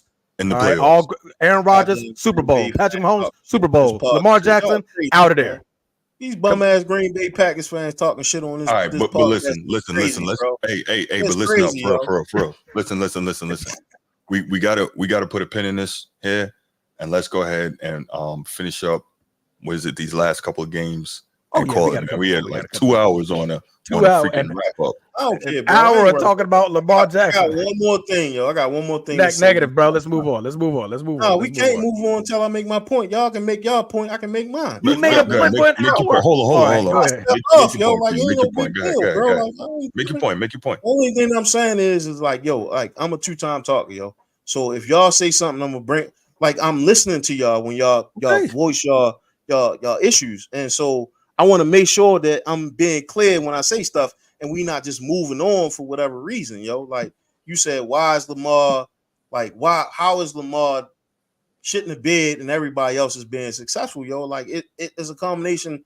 When you look at football, it's play calling, is the team personnel, right? Like offense and defense, right? Like these guys been outmatched, yo. Like there's no way you can beat an Andy Reid coaching staff, yo. Like with John played him Harbaugh, once, though. Everybody know, huh? He played him once. No, he played him more than once, yo. He like in 1 the and playoffs. 5. He only played him once in the playoffs. Playoffs, bro. Playoffs. I'm talking about period, yo. He got his number every time. He comes. But he only played him once. No, the other Matt, 5 times. Listen to what I'm saying, yo. Listen to what I'm saying, yo. He played them 5 times. We won in 5 against the Chiefs, bro. That's what I'm saying. Okay, we won in totality, yes. Okay. Yes, sir. Yes, sir. All right. I don't want nobody talking over me because I'm not gonna talk over nobody else. But we you won do it 5, all the time, so don't start, we bro. won in 5 against the Chiefs, and the reason why is because Andy Reid just outcoached John Harbaugh, bro. Like a lot of times, that's what it boils down to. That's it. It ain't a Lamar thing, yo. Like we seen instances where yo,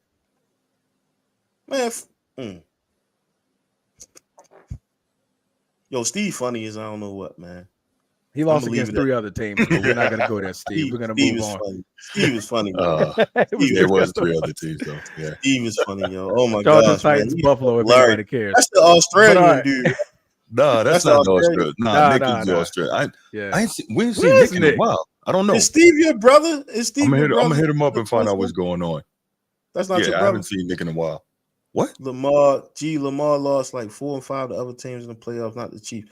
No shit, yo. Like we already talked about that. He lost to the Chargers.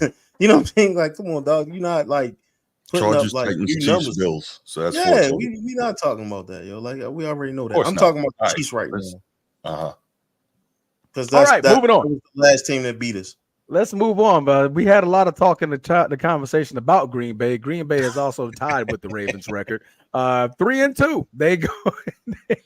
He just called Australia a fake country.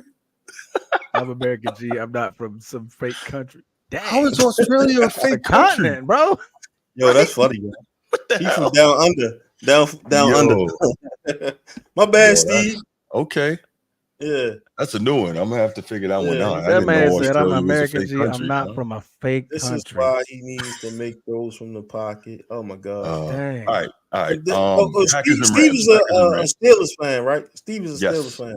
No, you're a Browns fan. Steelers. Oh my god! Snead is Cleveland. Oh, okay. I knew one of them. Okay. Cleveland. Oh my gosh, Snead. bro. You better. Snead. There we go. Go to a parlor, bro. Go ahead. Go to a parlor, yo. Go get all right, so Sean. Green Bay pulls it off. 24-19 win. Jordan Love in his second game back since injuring his MCL in week 1 against the Philadelphia Eagles. It was a good game. By Green Bay. I'm trying to pull up the numbers here. My computer's acting real slow. Yeah. Jordan Love, 15 to 26. Okay. Okay, you got it. Go ahead, Bruce. You got it? No, I was just gonna say Jordan Love, 15 to 26 for 224, 2 tuds and a pick. I love Green Bay, and again, this is me again, but the balance, we're seeing it again. What's my man? Matt LaFleur called another good game, 30 carries, 126 yards. So 26 pass attempts, 30 carries, didn't put it all on Jordan Love. A great balance in the offensive play calling, really good. Matt Stafford, a solid game. But one thing you know about Matt Stafford, and this is why I chose Green Bay in this game, is that at some point he's going to give you one, and he did that, and I think that might have been the difference. McKinney, 5 straight games, 5 straight games, right? Yeah, and he got to recover the fumble, and got a pick. That Packers secondary is crazy. They taking everything out the air, man. Jair hasn't played in 2 weeks, by the way. That's crazy. That's without a number 1 corner, but he's doing great. But you're right. As long as you're running the football, I like the mix of it. We had 30 rushing attempts, the 26 passing attempts. What I didn't like about this game is we're throwing it on first down. I saw that enough with Aaron Rodgers. If that pass is incomplete, now we're looking at 2nd and 10. Now you're pretty much taking the run game up out of it, right? I do like when we go run first, and we're allowing Jordan Love to have the ball at 2nd and 7, 2nd and 6, 2nd and 5. That opens up the playbook for Matt LaFleur is just calling one hell of a offensive scheme for his players. And Jordan Love kind of sees the field a whole lot better than he does when he's looking at 3 and 10. We were literally 0 for 5 on third downs, pretty much all the way into the fourth quarter. We're 0 for 5 on third downs. So, it was an ugly win, but yet a win nonetheless. Like you said, defense got it done. Xavier McKinney has another pick. That's 5 straight games. And he has a recovered fumble on the defensive side of the football. But Matt LaFleur is 5-0 against Sean McVay. Did we know that? I didn't know that. No, I that's just a now great found. start. I realized that last night. That's And a Matt great start. LaFleur's brother is actually on Mike Sean LaFleur. McVay's coaching staff. Oh, is he? Yeah, he's on the Okay. coaching staff. So they was making that a big conversation. I was like, man, we're Yeah. 5-0. Well, Mhm. we're 4, but now 5-0. But it was a great Pretty game, good. man. It was a great game. Kyron the Siren, he's on my fantasy team. He did me My justice guy. on the ground, but My he guy, just go ahead, couldn't say carry the team. Say it. Kyron the Siren. Say the other part. I meant, what is the other part? My bad. Go Irish, man. Oh, my Damn. bad. Go Irish, bro. My bad. I thought it was another part to the Kyron the Siren. Kyron the Siren. Kyron the Siren. Go Irish, bro. Go Irish. You had me. You got me there, bro. You got me there. But no, man, 102 on the ground. He had a touchdown. The kid was running. We saw Blake Corum that game too. The Wolverine out of Michigan. He had a decent couple of carries in that game. But all in all, Rams just couldn't get it done in the fourth quarter, and Green Bay held on to the lead and held on to the victory. Yeah. No. I don't know. It's obviously a tough game back to back. Rams are really struggling, and that's surprising. But I guess the injuries are really hitting them. No Puka Nacua, no Cooper Kupp. Those are your two big weapons on the outside. Down a couple of offensive linemen. Right. So they're definitely feeling. Obviously, first year without Aaron Donald, so we know what that represents. Yeah. They're really having a tough time. What's their schedule looking like the rest of the way? I think the injury bug is just really beating those guys up. Where are we? Green Bay. So they can get right next week. They play the Raiders, so they can get right. Mm-hmm. Following that, they got to test. Actually, they got a bye week, so they have a bye week. So they're they got a bye week, so they can maybe get healthy here or try to. Then they got the Raiders. Then they got Minnesota. That's a tough one. So Minnesota and Seattle. That's back-to-back tough ones. They'll probably beat Miami and New England. Who knows what Philadelphia is going to be by that time or what they will be. And then New Orleans, Buffalo, San Francisco, Jets, Cardinals, Seattle. That's not a fun stretch. No, but it's also not a nightmare stretch. Like it could be worse. You know what I'm saying? So we'll see what we got, man. We'll see what we got. I think that. At 1-4, that does like a nightmare to me. When you're currently looking at 1-4, right? Yeah. Out of your next 5 games, you can come out 1, 2, 3. All right, you get 3 of those wins. You're still at 4-4. All right? Then you hit a new gauntlet: Philly, New Orleans, Buffalo, San Fran, New York Jets. Well, New Orleans suddenly doesn't look like the same team that we thought they could be. So very true, but they still got a defense. We have no idea what Philly is, right? They're up and down. Yeah. Buffalo, we don't know what they are. They started off hot, and we're like, okay, and now we don't know. Fizzling out a little bit.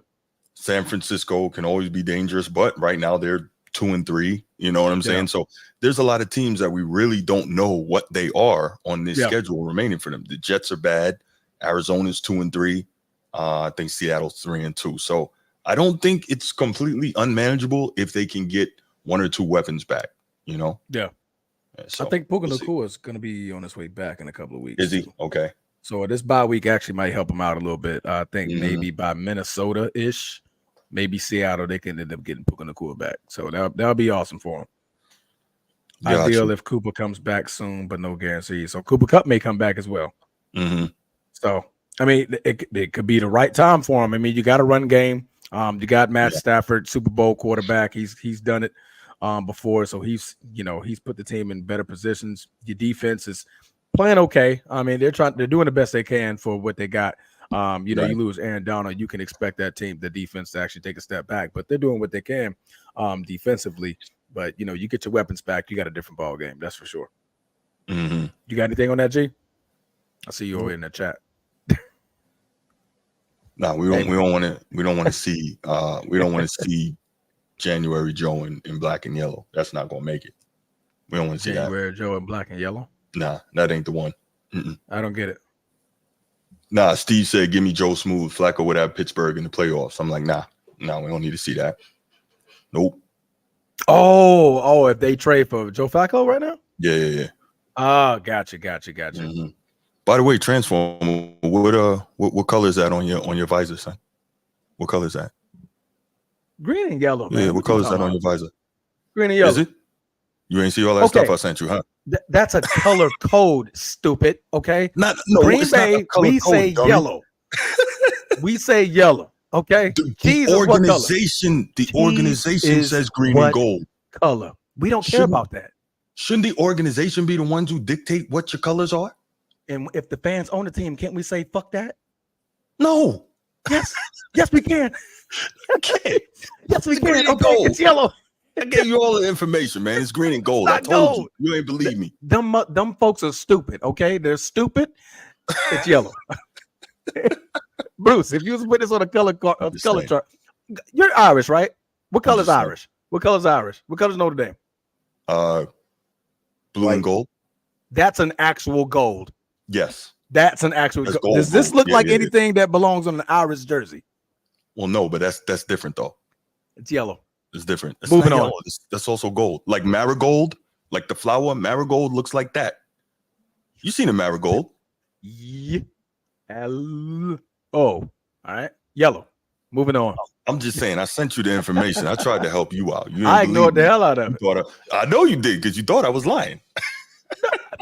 It's stupid. It's yellow. I'm just saying. I don't make stuff up, man. All right. Don't folks need to go back and look at cheese. All right. Cheese is yellow. All right. What's this last one? Are we on the last one? Yes. Yes, we're on the last one. New York. Man. Yeah, this was a big surprise. We all picked Seattle on this one, and then after that, I'll give the rundown of what we all got. But New York comes out with the win against Seattle, 29-20. I thought with no. I thought so too. What's the receiver's name? I just slipped my mind. DK Metcalf. No. Oh, Malik Neighbors. Malik Neighbors. Yeah, with no Neighbors, I thought it was a no-go, but looks like they said no way. We're about to win this game today. They did their thing. I mean, a lot of positives. They threw it. I mean, a lot of positives, man. I mean, nothing but positives. Daniel Jones looks great, 23 for 34, 257, 2 touchdowns, no interceptions. So he didn't turn over the ball. Right. Whoever Tyrone Tracy Jr. is, 18 carries, 129 yards on the ground. Yeah, that'll get it done, man. Daniel Jones also chipped in 38 from the ground, but you got 34. You even split 50-50, 34 attempts passing. 34 carries, 257 passing, 175 rushing. That'll get it done any day of the week, in my opinion. And I mean, Geno didn't play a bad game either. 28 for 40, 284 and a touchdown. Run game just wasn't established at all for the Seattle Seahawks. Surprisingly, right? Yeah. I mean, when you got Kenneth Walker III and you got Charbonnet, I mean, I'm expecting 25 touches a game with those two in the backfield. That's credit to New York Giants defense. We always knew they had a defensive line, right? I think that's been one of their biggest, things to write home about in the last couple of years is their defensive line. And they showed force, man. They showed force. What you got? My phone? Was that me? Nah, I think that's probably G. Oh, okay. But other than that, man, I mean, like we said, great game. It upset all of us. Giants now go to 2-3, and Dallas better be lucky they got that win, because if not, boy, you being tied with the Giants at 2-3 would have been nasty work for you. Would have been nasty work for you. G, you got anything on this game? You muted, by the way. No, I ain't got nothing. That boy, AB, you talk about the Ravens, he gassed. I told you, Chad. Chad, what'd I tell you? That's funny, man. I'm in the chat, man. I ain't thinking about y'all. He get gassed.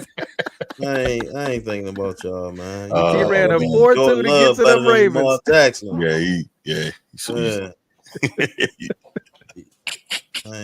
He shot his load on that one. Boy, pause. But yeah. I knew what I was saying. I wasn't even going to pause that. I knew what I was saying. Hey, I was like, wait a minute, man. I'm in the chat, yeah. I'm in the chat. My bad. I'm in the chat. 45 minutes deep on the Ravens conversation. That was crazy. That was great. That's a whole segment on its own. But no, man. And all in all, shout out to all three of us, right?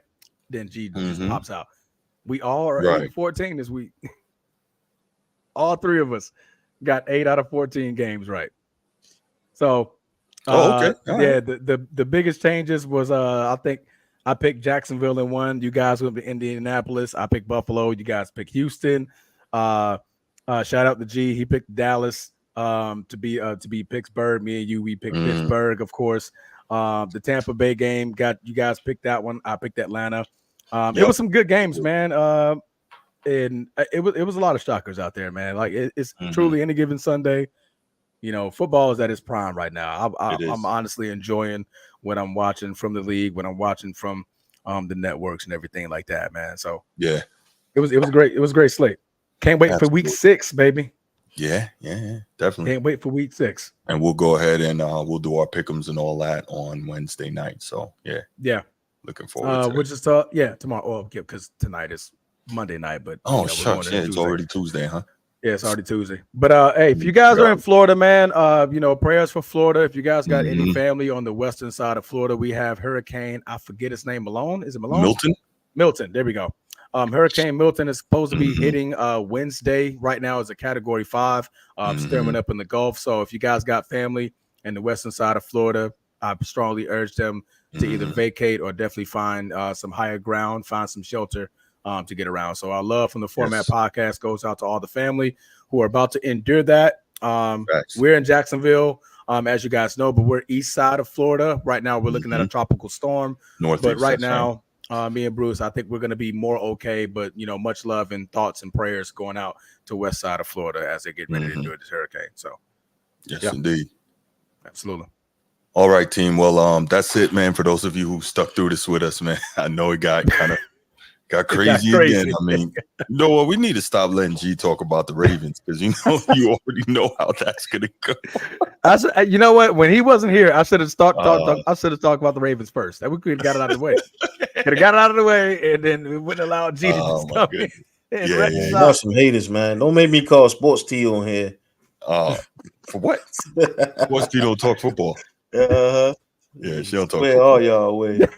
Man, we good. But so we're gonna go ahead and we're gonna leave it right here, man. Appreciate all of y'all who popped in, showed love. Thank you for checking us out. Cobb, what up, man? You been here the whole time? So we will be back. Huh? Yeah. No, I said, where has he been at? I don't know. He just popped in, so I don't know if he's been here the whole time or what. What's happening? He works overnight. I gotcha. Yeah, but so we'll be back with you guys Wednesday night. May have a college football show tomorrow, maybe. It probably won't be live, so I'll probably just record it and then put it out. So there's that. Actually, and before you continue, be quite frank, be on the lookout because, as we said, the storm may hit us Wednesday. So internet might go out or power may go out. So, be on tune with our Instagram and our social medias and stuff like that. We'll try to keep you guys posted. But if you don't see us go live, then more than likely we're probably without power. Or if Bruce is without power, I'll try to go live with you guys. And vice versa, we'll try to keep the. I go live too. What y'all need? He can't go live when you're muted. What y'all need to do is y'all need to come up north and stop playing around with Mother Nature like that. Man, listen, we used to it now. Get wild, yo. Get out of there, bro. Like, family first, bro. Yeah, man. Steve, I definitely want to do a live college football show, but they're gonna do it from the hurricane.